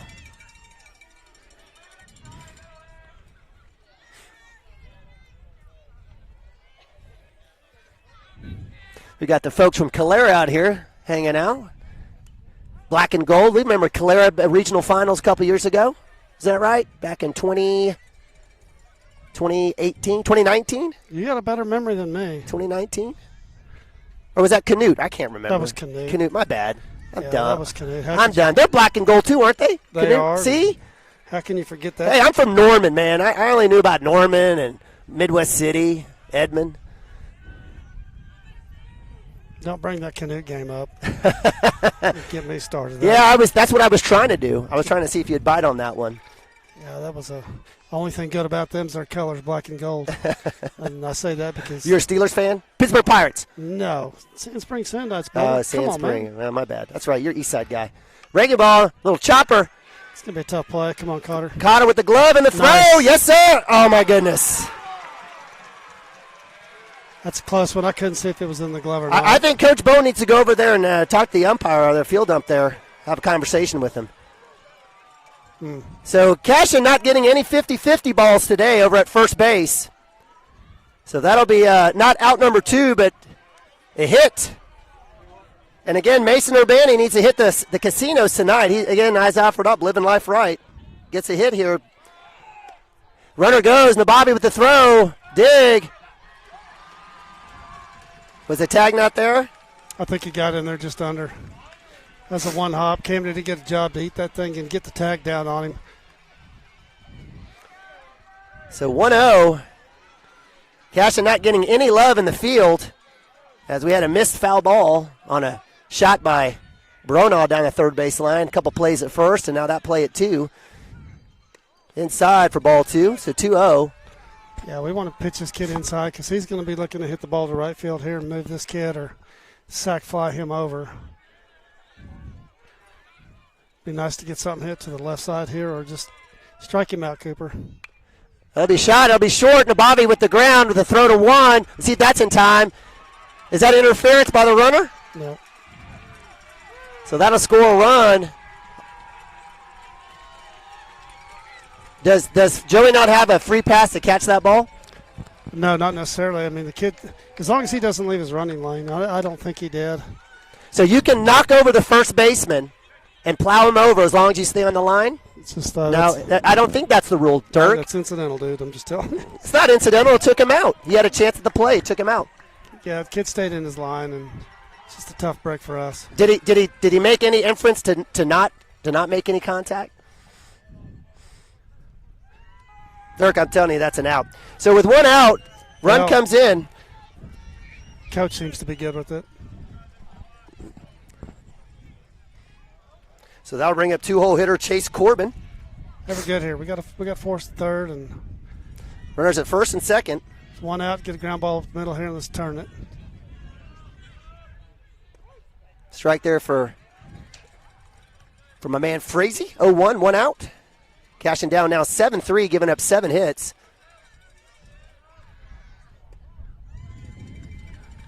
So in that last play, again, the ball was right on the line, so Nabavi decided to take the outside. Joey Wilson goes to the outside, gets pummeled, drops the ball. Up top for ball 2, 2-1.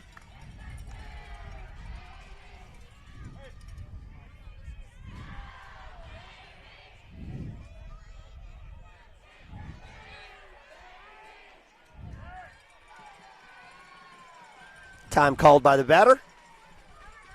I like Cooper's speed here, too. Swing and a miss. Good job there by nice pitch. Frazee. 2-2. Got to live down there. We need a ground ball. Strikeout would be good, too, here. But if he's going to put it in play, we need something on the ground. Or pop up to left or center. Breaking ball. That one's fouled off. So it stays 2-2 here, one out. Runners at first and second for the Silo Rebels. Rebels putting 3 in the third, 2 in the fourth, 1 in the fifth, and now 1 here in the sixth with 1 out. It's a little conversation, Nabavi and Cooper. Definitely love a double play here for the Cashion Wildcats. We've had one chance at one today. Just missed. Well, that plays off right now because we've got a kid in second. I apologize. I apologize. Yeah, our coach standing over there. He kind of looks like a player, but yeah, that's what I'm saying. We need good catch there, Dirk. Yeah, we need fly ball to the left side, nothing on the right side.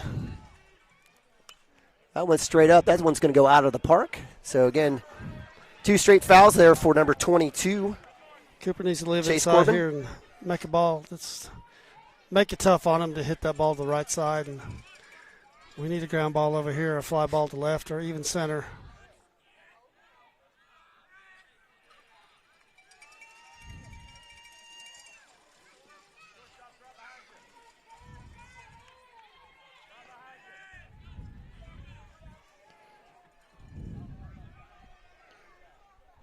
That'll be inside up high for ball 3. So 3-2, full count for Chase Corbin. Starting pitcher was pulled in the third inning. And they back up Lagasse. Good call there by Coach Mounts. So we had quite a few balls there to that left field fence. That's up top for ball 4. So runners at first and second now with a walk, and that'll bring up 3-hole hitter Easton Ford. Not necessarily what we wanted, but at least we got the double plays back on here. So Dirk, I don't want to pour salt in the wound, but help me understand that play at first. You're saying that the runner's got his line. And so what's the difference between a runner going from right there at the back? So I hear you. That play could have probably gone either way, but the throws into him, and the runner's got a right to stay in his line as well. Well, that's not the case when running from first to second or second or third. So a run from a hit to first, is that different? No, I mean, when you're fielding a ball, you've got to have an opportunity. Well, what's the difference between that and that last play? He's got to have an opportunity to catch the ball without getting hit, and he was hit before he had a chance to catch it. So again, the contact became before Joey Wilson could glove it. Should have been an out. And that runner's got to make every chance to not. He's got the line, but he can't plow over the first baseman, or we would just have people truck first baseman. Making plays. Again, 1 out.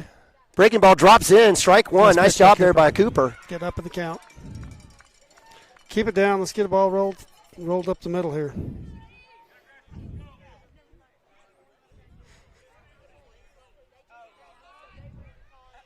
That one's fouled off for strike 2. 0-2, 1 out. Runners at first and second. Cashion definitely now has the chance for the double play.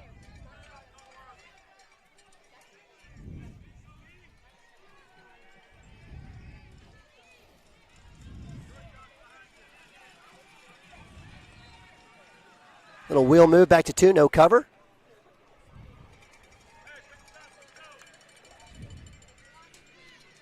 Oh, 2, 1 out.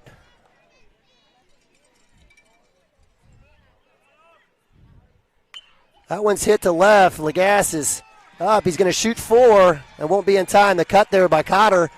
Run a 2. Does he get him? No. Loose ball. Someone's got to get on it. And that'll score another run. In that situation, is that a place where Lagasse needs to play it safe, or should he come up and charge that one and try to make that catch? That's it's easy to sit here and say what he should have done, but he's obviously deep because that kid hit one out last at bat, and you got to keep that ball in front of you. Can't let if the ball gets past him here, they score 2 more, and you got to make sure you keep that thing in front of you. You take your medicine, it's a base hit. Take your medicine and move on here. Yeah, but staring at 7-3. I hear you. There's no tomorrow. But there's no one there. If he doesn't make that catch, there's no one back there. Hey, man, the kid caught a touchdown pass against Pahuska. Yep. So, no, I'm just asking. That wasn't a judgment on Lagasse. I was just curious if you were a coach, if what you're telling your players in those situations. Because you're right. He had just backed him up in a prior batter, as these top of the lineup for the Rebels have been pretty solid today. Well, again, he's playing deep there, and hey, if he feels like he can make that play, and at the same time, if he can't keep it in front of him, that's okay, because that kid's going to score either way. It's just the other 2 that you're worried about. And ball gets through you, then they get 2 more on the board here. So.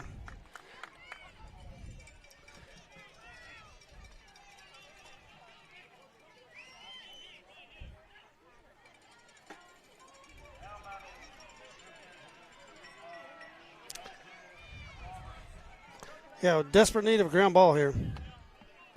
Fly ball to center or left would be okay, too. So Cashion down 8-3 now with 2 more put up here in the 6th. Runners at first and second. Frazee comes in, drops that one just a little outside. The Bobby's going to go have another conversation. Game definitely slowing down for the Cashion Wildcats, speeding up for the Rebels as they've put an onslaught. 3 runs in the 3rd. 2 in the 4th, 1 in the 5th, and 2 in the 6th already now. And we haven't given them anything. Give them credit. They're hitting the ball. Really and they're getting some breaks too. Don't say that. They've gotten a couple calls that have gone their way as well, but they've absolutely mashed the ball. Yeah, you're right. I'm just saying we're playing pretty clean. Straight up. Cotter's got a chance here right next to us. He'll work back and he'll make the out. Great work there by the sophomore. Last second catch right by the belt, and that'll be out number 2.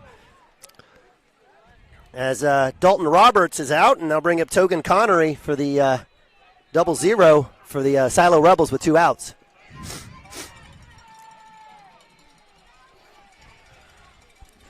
All right, top of 6. Cashion down 8-3. Runners at first and second for the Rebels. Connery having himself a day as well. He did have a couple ground outs. He's had done well on the mount. Pop up to Nababi, had no chance. He's trying to find it out in front of him. So, as you mentioned earlier, Coach Billy Jack Bowen not afraid with 2 outs, play a little small ball, especially with an 8-3 lead. Put the pressure on the Cashion defense.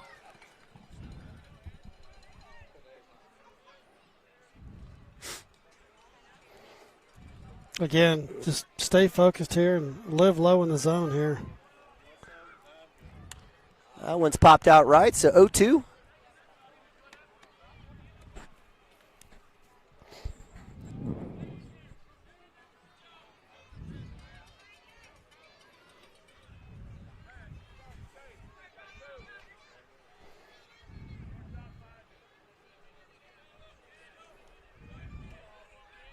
Runners go, hit and run, throw to 3, not in time. Good work there by the base runner for Silo Rebels, getting a good jump. Nababi with a good throw to 3, just not in time. That's a good count to run on because most likely you're going to see something off speed.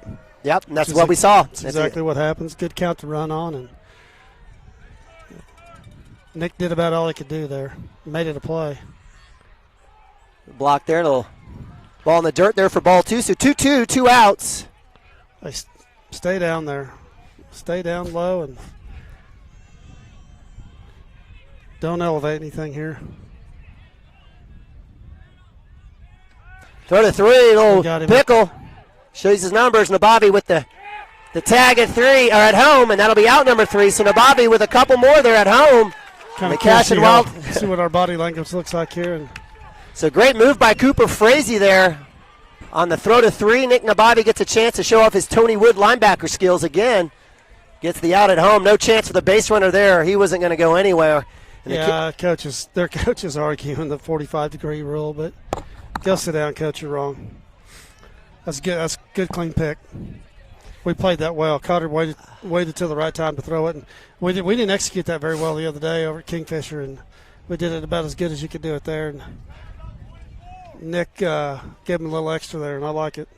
So that'll be out number 3. We'll leave it here as the Cashion Wildcats move the bottom of 6. And where are we at in the lineup? We have 3, 4, 5 coming up. So Cotter, Green, and Nabavi coming up for the Cashion Wildcats have a chance. And Cashion's had some empty innings. 1, 2, and 3 going up, looking at 4, 5, 6 pitches popping up. So it'll be a situation with a new pitcher out here, number 4, that's come out far. Give credit to their other kid. I mean, he came in and pitched well, and hey, it's not that we didn't hit. I mean, we've hit balls. We've hit balls at them. Has been kind of the deal. I mean, and they've had some timely hitting, been able to find some of the gaps in the holes, and it's just baseball, But hey, we got 6 outs left. We're not done. These kids are gonna promise you they're gonna figure out a way to get back in this thing. Or they're definitely gonna. They're not laying down, and I like the body language what I'm seeing. So, coaches, whatever we got to do to get runners, here's what we need to do. Absolutely. So Cashion Wildcats, no one better than Preston Cotter up to bat. 3-hole hitter, reach on a walk, had a ground out in the 3rd. He'll be leading us off here to try to get it going to cut into this 5-run lead that the Silo Rebels have built over the last few innings.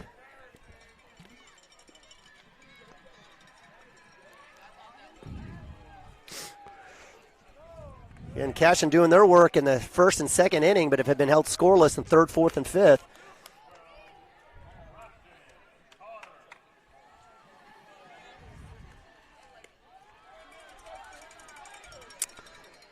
Definitely a different look here. This kid doesn't have near the velocity the kid before him did. And be disciplined here, guys.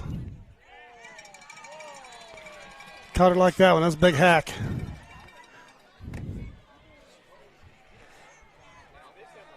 All right, so 1-1.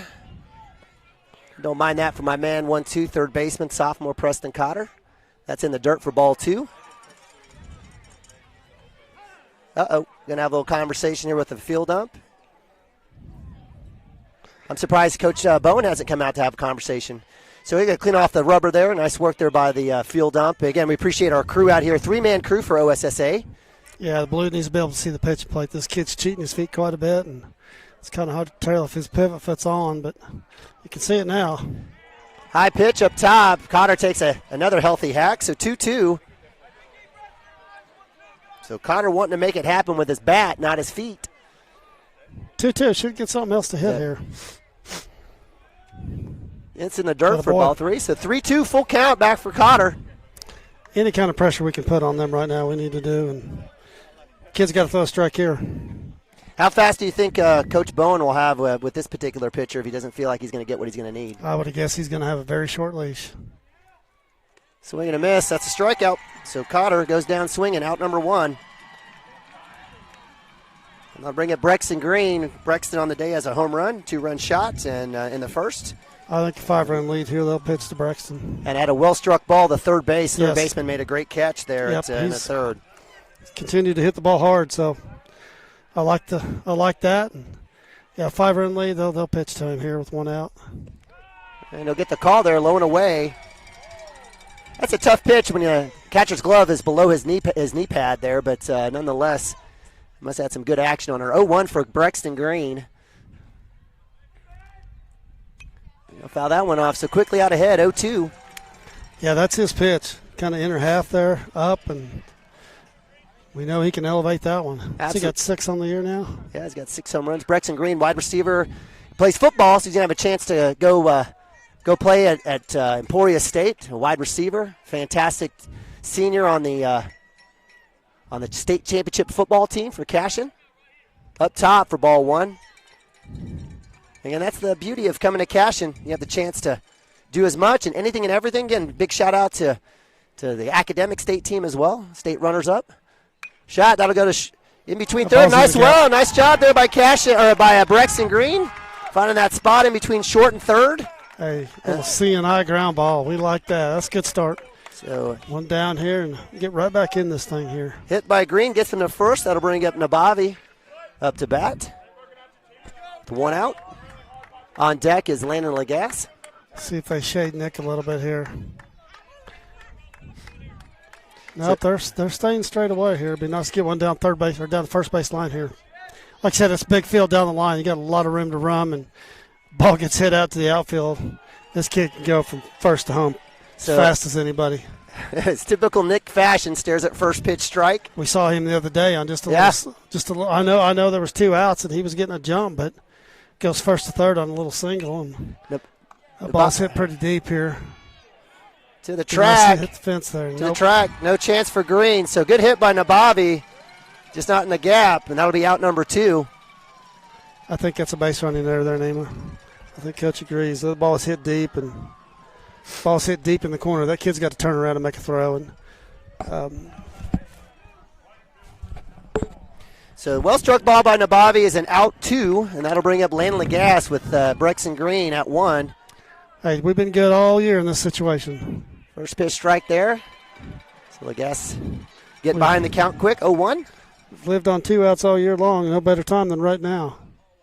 No better time. Runner goes. Hit and run. Lagasse fouls that one off, so it's 0-2 for Lagasse.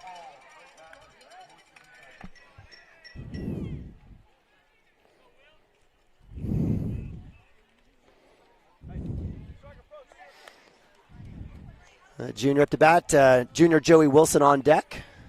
So left fielder Lagasse trying to create some magic himself. That's down low. So 1-2. That was close. That was close for 2 strikes. Sit there and watch that, but maybe it was inside. I don't know. Brexton Green on the back to first safe there on the move to 1.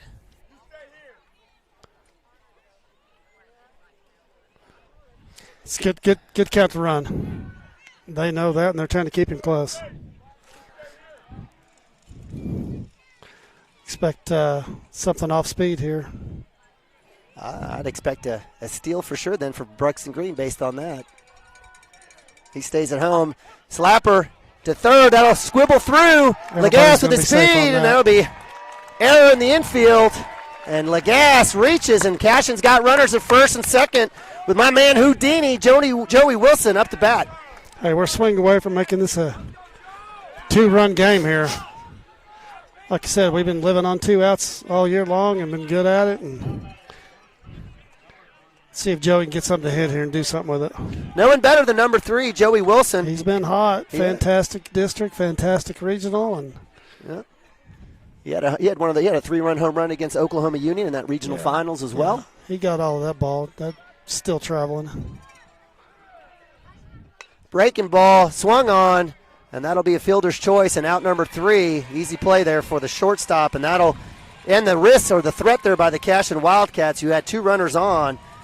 And that'll be third out, and Cashion's down to their last 3 outs as we move to the top of 7. Cashion down 3-8.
Support your school's booster club and get your business in front of thousands of potential customers. Talk about a win-win. Advertising packages start on this streaming station for less than $10 a game. Call 405-726-0835 or email adam@squirtle.com right now for more information.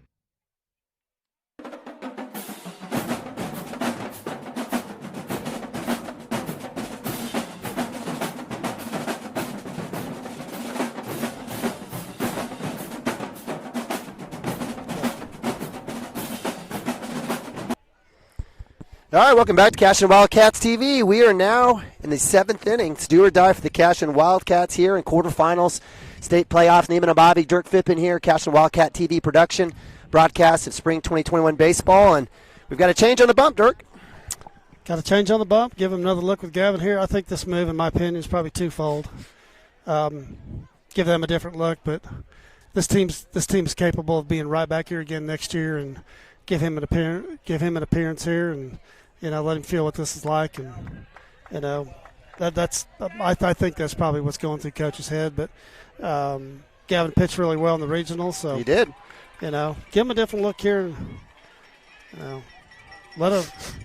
They've seen our two best. Now they're going to see this one. And first pitch inside for ball 1 to Togan Connery. Togan left at plate in the box in the last inning after the running error and the out at home. So that'll be ball 2, 2-0. Cashion Wildcats just need to get 3 outs and don't allow any more runs. Just need to figure it out. So hurry up and get back to the bats. 3 quick ones here. Strike 1 there. Good job by Gavin finding the corner. So 2-1. I got to believe Silo Rebels will be taking quite a bit here. I would think so. Pitching change especially. That's a hit. Cotter with the glove to Wilson. Out number 1. Great job there by the sophomore, Preston Cotter. He's just been fantastic at third base all year. Yeah, and you see that ball kind of stay down. At home, that ball pops up on the turf, and that's a good move by Coach, getting over to Kingfisher the other day and getting our kids off the turf and letting them get back on the grass, getting them prepared for this game. And that ball, it wasn't a perfect top, and very nicely played. Took a little bit off that just to make sure he made a good throw. I got a hit by pitch there. So number 14 up to bat. Gav's good for one of those every game. Connor. Get it out of the way right now, I guess. Connor Cordell, left fielder. Hit by pitch, reaches. And that's the 4th hit by pitch for the Cashion pitching staff today. Yep. So Silo's got a runner on with 1 out. I'll bring up number 16, Carter Parker. Third baseman for the is he the third baseman? I think so. He's had a good third baseman's done very well for Silo today. He's had a couple of really good plays. First pitch strike, so nice work there by Phipp coming in. 0-1, 1 out. Cashion down 5 here, top of 7. Hey, they beat us with our 3 best arms. Give it up to them, but we're not done. These kids are going to compete all the way here to the last pitch. Nice work by Phippen, keeping the base runner honest. Yeah, I didn't see any hands moving and no bunt showed here. Wouldn't be surprised if they try to get one down, though. It's a hit. Well hit ball into left field. Lagasse with the glove. He'll get into the cut. Cooper Frazee. And Silo's got runners at first and second.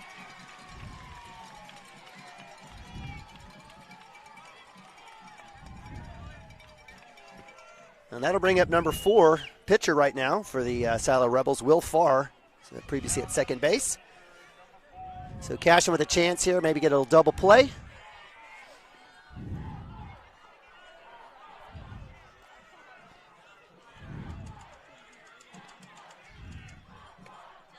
Ooh, good spot, no call. So ball 1. Just inside, looked good. It did look good.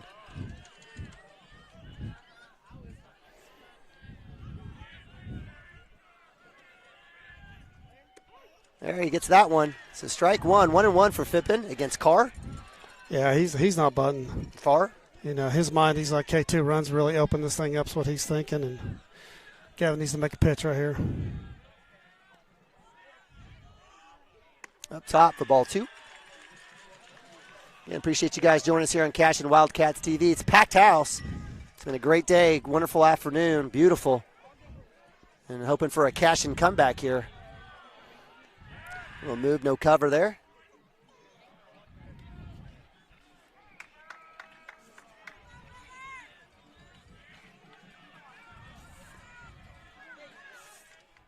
That one's popped up out, and got to give credit to Rebels. They've they've not only put the ball in play, but they've probably fouled off probably about 120 balls today. So yep, agreed. They've stayed active, and I don't, like I know we joke about the football, baseball stuff, but I mean that's got to count for something when you've seen a ton of pitches and basically get to play 2 seasons in a year. Breaking ball shot. That'll go right past Frazee. That'll score a run. Lagasse comes up, gloves. He'll come home. Now Bobby with the block there, and that's another run on a base hit for the Silo Rebels. Yeah, that's a tough one. Cooper's in double play position there. Typically that's 3 steps in, 3 steps over, and normally be straight away, and the ball's right at him, and that's how it goes sometimes. So pitch runner in there for Will Farr, who's the pitcher today. We've had some balls hit just like that have not found the holes, but there's half today. So 1 out still. That'll bring up number 1, Mason Urbani.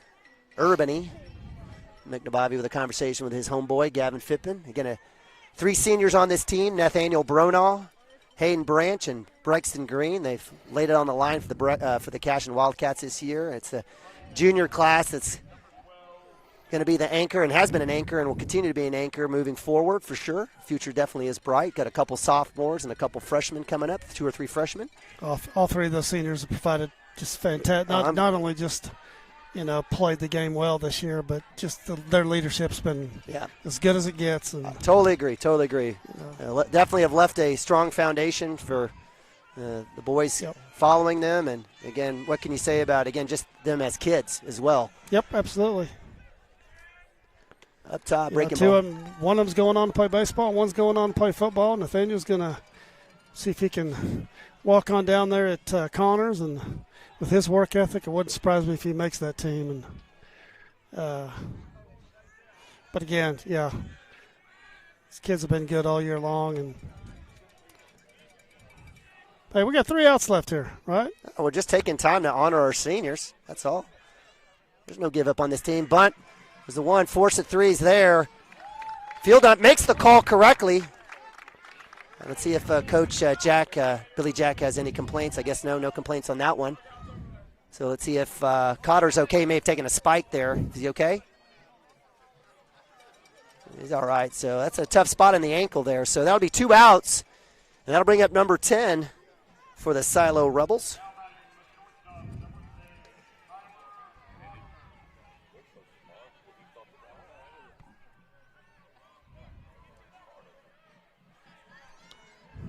What was that all about? I have no idea. Shot. That's deep. That's got a chance. Lagasse at the wall. And that's gone. That'll be a home run. Second home run of the game. A 3-run shot for the Silo Rebels. I think Coach Mounts is a little upset because that play at third, that kid came in high with his spikes and got a piece of Cotter. And our fans will let Billy Jack know about it, and they should. I don't know. I don't think it was intentional, but you got to be aware of that. So 3-run home run. Cashion now down 12-3. 2 outs here, and I'll bring up number 22, Chase Connor. So leadoff Kyler Porter, shortstop, has had a good day. He's had 3 hits, hit by pitch, and a play. So 3 for 4.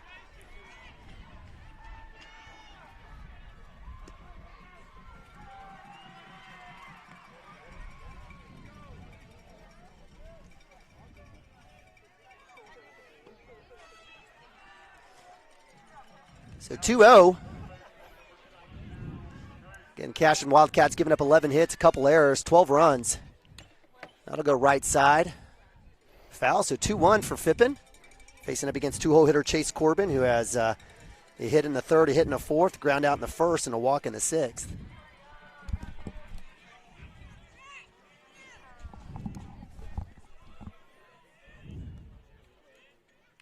That'll be a hit by pitch. Gavin getting his money's worth. And I'll send Corbin to first, and I'll bring up Easton Ford, first baseman for the Silo Rebels. Easton with a solo home run in the 5th inning. Also has a 5th in the 6th, fielder's choice in the 3rd, and hit by pitch in the 1st.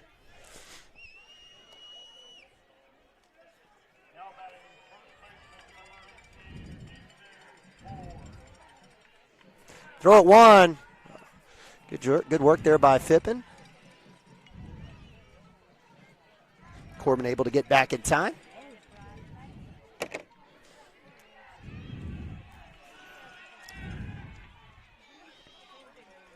And Cashion defense doing great work there, keeping the runner honest. 2 outs. Cashion needs an out. So it's been 3 in the third, 2 in the fourth, 1 in the fifth, 2 in the sixth, and 4 in the seventh. That one's going to be popped up. Joey Wilson on the first base side's got a chance to track it down, and he'll make the glove. That'll be out number 3. Cashion Wildcats have some work to do here. The bottom is 7, down 12-3. We'll go to timeout. Be right back. Cashion Wildcats TV.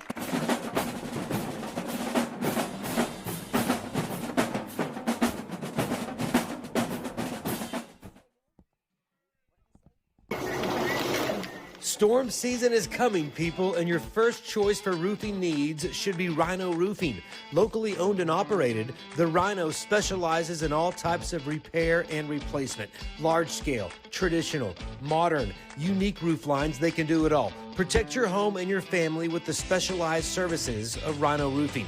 Visit our Facebook page today and make an appointment. Rhino Roofing is all the hype for any roof type.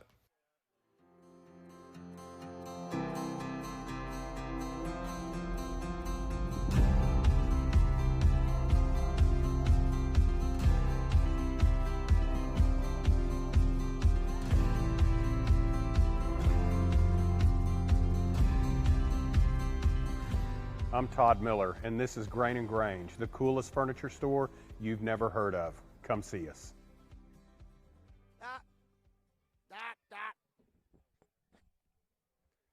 All right. We're down to our last 3 as the Cashion Wildcats move to bottom of 7. Down 12-3 here against the Silo Rebels. It was a fast start for the Cashion Wildcats, putting 2 up in the first on a 2-run home run by Brexton Green, putting another one in the second. But it's been goose eggs, bagels, donuts, whatever you want to call it, in the third, fourth, fifth, and sixth. Camden Maroney with a pop-up. That one will fall back right on the fence line for first pitch foul, 0-1.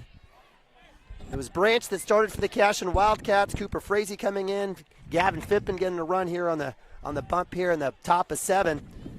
And the Cashion Wildcats, again, needing some help here on the offensive side. Just 3 outs left. Got to put up 9 runs to tie this bad boy up, 10 to win it, to get themselves a chance to move on to the semifinals here at State. It's a big hill to climb, but can't do it without good at-bats. They'll say that outside. So, 1-1. I got to tell you what, though. I mean, there's no moral victories, but the idea to continue to battle here, and let's see what this team can do here in the 7th inning. Fouled off by Maroney there. So, strike 2, 1-2, no outs. Maroney's got the grimace going. Try to figure this out.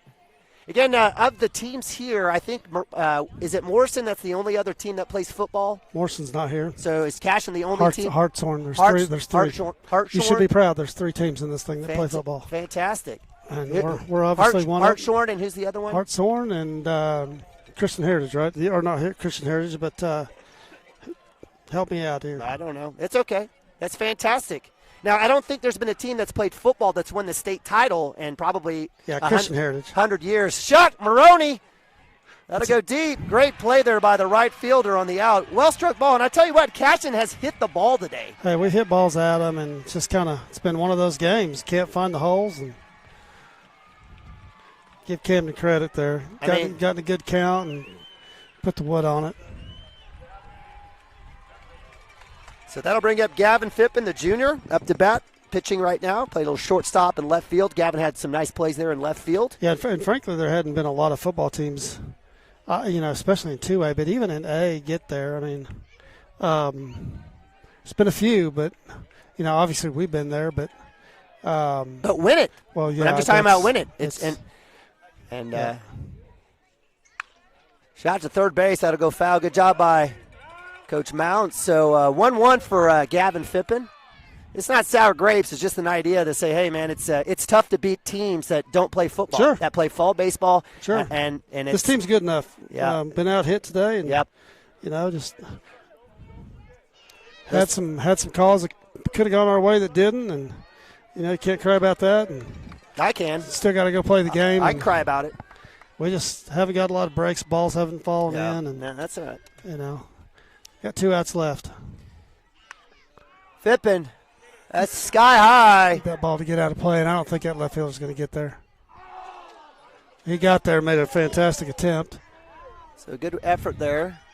So that one will go foul. And so Gavin Fippen stays alive. So 2-2 for Fippen. Got to love the effort on their part. They're up quite a few here, and kids gotta love that. Gotta love that kind of stuff. Whether it's our kid or there, I love the effort. You know, and just like the basketball team that went to state in 2020, they didn't have a chance to play. That helped fuel this year's run to get to state for this team. They fell in the quarterfinals. It's something they can learn from it, and this team can definitely learn from this experience as well to take them into next year. Yeah, this team has got a ton coming back, and I expect them to be here next year. I thought we should have been here last year. Yeah, last year's team would have made it. Yep. Yeah, last team was fantastic, and God, those kids just with COVID and sit there in basketball, and we know what happened in basketball, and then baseball team just with all the pieces to get here last year, and they're rooting hard for these kids, and but the program's solid, and in my opinion, we should be back here again next year with this bunch of juniors we've got. Pippin straight up. Ball's a mile high. That's danger. Third baseman on the play, and that'll be out number 2. And Cashion down to their last out as leadoff, and how apropos that our man senior Nathaniel Bronaugh is up to bat. Again, credit to Gavin Fippen. So Nathaniel Bronaugh he can't get 9 runs in 1 hit, but getting on base will certainly be a good start for the Cashion Wildcats. With 2 outs, no team better to rally and try to make this tight. Mills there, first pitch strike.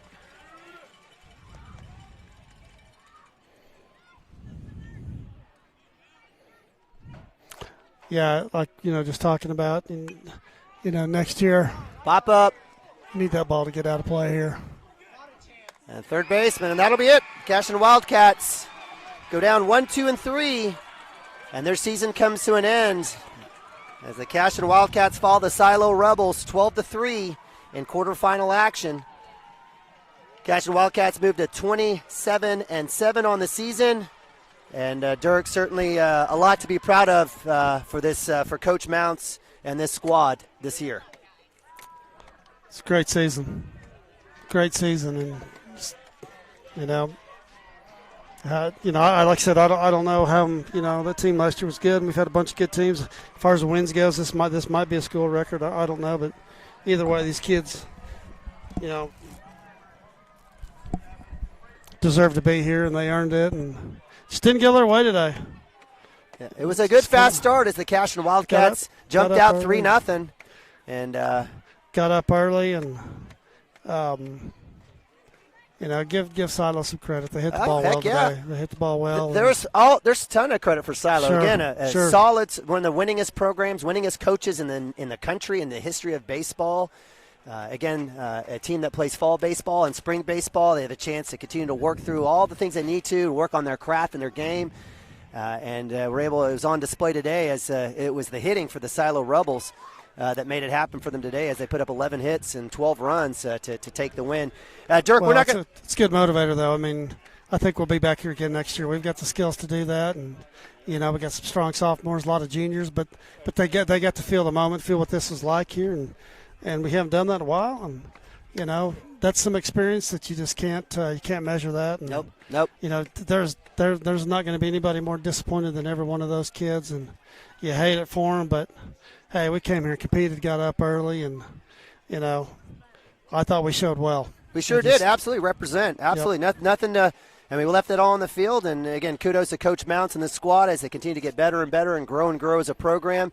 And if you just think about this year, it's been an amazing year for the Cashion Wildcats, especially on the boys' side. If you talk about all sports, a state championship in football, a state tournament berth in basketball, powerlifting state championship.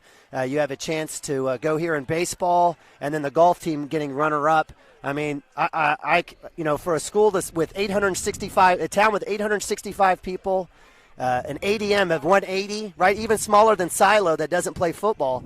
a school that has 180 kids in the high school, to be able to accomplish that in 5 major sports is just an outstanding year. Huge year, absolutely. Probably one of the best years. I mean, I can't imagine there being a better one anywhere else in the state, you know. But, man, it's been fun to watch all that go on. And, you know, looking back, it's gone fast. But, you know, man, football season went quick, it seemed like. And even though we had 16 games, but just watching all that stuff and these kids compete, it's just, you know, if there's another school that's done that in 1 year, maybe there is, but – I'll take our kids. Heck yeah, and just think about the sports offered. So take our kids, I'll take our administration, I'll take our parents. Yep, heck yeah. Any day, right? Any day. So that's a kind of good segue, Dirk. We've had a fantastic year. This is kind of wraps it up for the Cashion Wildcats and Cashion Wildcats TV here in 2021. Hey, thanks for having me. It's been fun. This has been a blast. It is fun. It's certainly kind of from a standpoint as a parent, dad, you know, it's fantastic to be able to be a part of this. We're so blessed. You mentioned the administration. Again, big thanks to, we say it every game, but we have to. We're so blessed to have a great administration led by Sammy Jackson, our sponsor, Coach Hardaway, who works so hard for us to contact other athletic departments and other ADs to get us access to electricity and to the press box, to pay for our, you know, this isn't free for us. We have to pay OSSSA a fee just to even bring you these games in the playoffs. We did that in football and basketball and in baseball, of course, this year. And they do that. Coach Shaq supporting us, and it's just fantastic. Adam Dieselhorst and the Skortel family, they make this a possibility for us, and it's just amazing. And we want to thank all of our great sponsors. We can't do it without you. Keep it free of charge. And, of course, all you guys, all the fans that are out there. Dirk, I know you probably get people hitting you up on text or seeing you around the town saying thank you. Just the appreciation from all the great family members and friends here and fans of the Cashion Wildcats, always showing support. It's humbling. It just makes you just love where you live at and just make you feel good about what we're doing here with Cashion Wildcats TV. But we're not done. We'll have the opportunity with the Skortel 7-on-7 shootout coming up as summer football comes in. The Cashion Wildcats taking on all foes. Right back at it. 7-on-7 here. Team camps will be starting up. The Skortel shootout in Cushing for basketball. We'll have some broadcasts. It may not be me and from the standpoint, but we'll have it available via the Skortel family. And, you know, again, it's basically take a deep breath, catch your breath, and get it going again as the Cashion Wildcats are 7 days, 365 days a year. So, Dirk, any last thoughts or comments before we sign off? No, just, you know, give it up to these kids. You know, that's what it's about. And they came in here and competed and didn't go our way today. And, you know, I'd like to play these guys 5 times. Heck yeah. You know, I like our kids, and I think, you know, like I said, I didn't think we had to play perfect to beat these guys, and we got out hit, and that was about it today. But you know, congratulations to these kids and the season they've had, and again, thanks for having me on here, and it's been a blast working with you here. And I hope everybody, and I know I've talked about this before, but I hope everybody appreciates the effort that goes into this and what you're doing. And you know, it's you know, we all got a life outside of this, and you're putting the time in, Nima, and just, again, for me, and I'm sure everybody else feels the same way. But, again, thanks a bunch for your time and making this thing happen. Heck yeah, it's great. It's a pleasure. Anytime we can showcase Cashion and the great student athletes that we have, it's a good day. So, no, I appreciate that. And it's a huge thing for families across, you know, I mean, phones lighting up today. I got on my side of the just my family alone. I don't know what our views were today, but I can tell you just on my side of the family alone, I got probably 10, 12 people watching this thing. And that's just me. I can imagine what our views were, and I'm sure it's probably going to be a big number today. And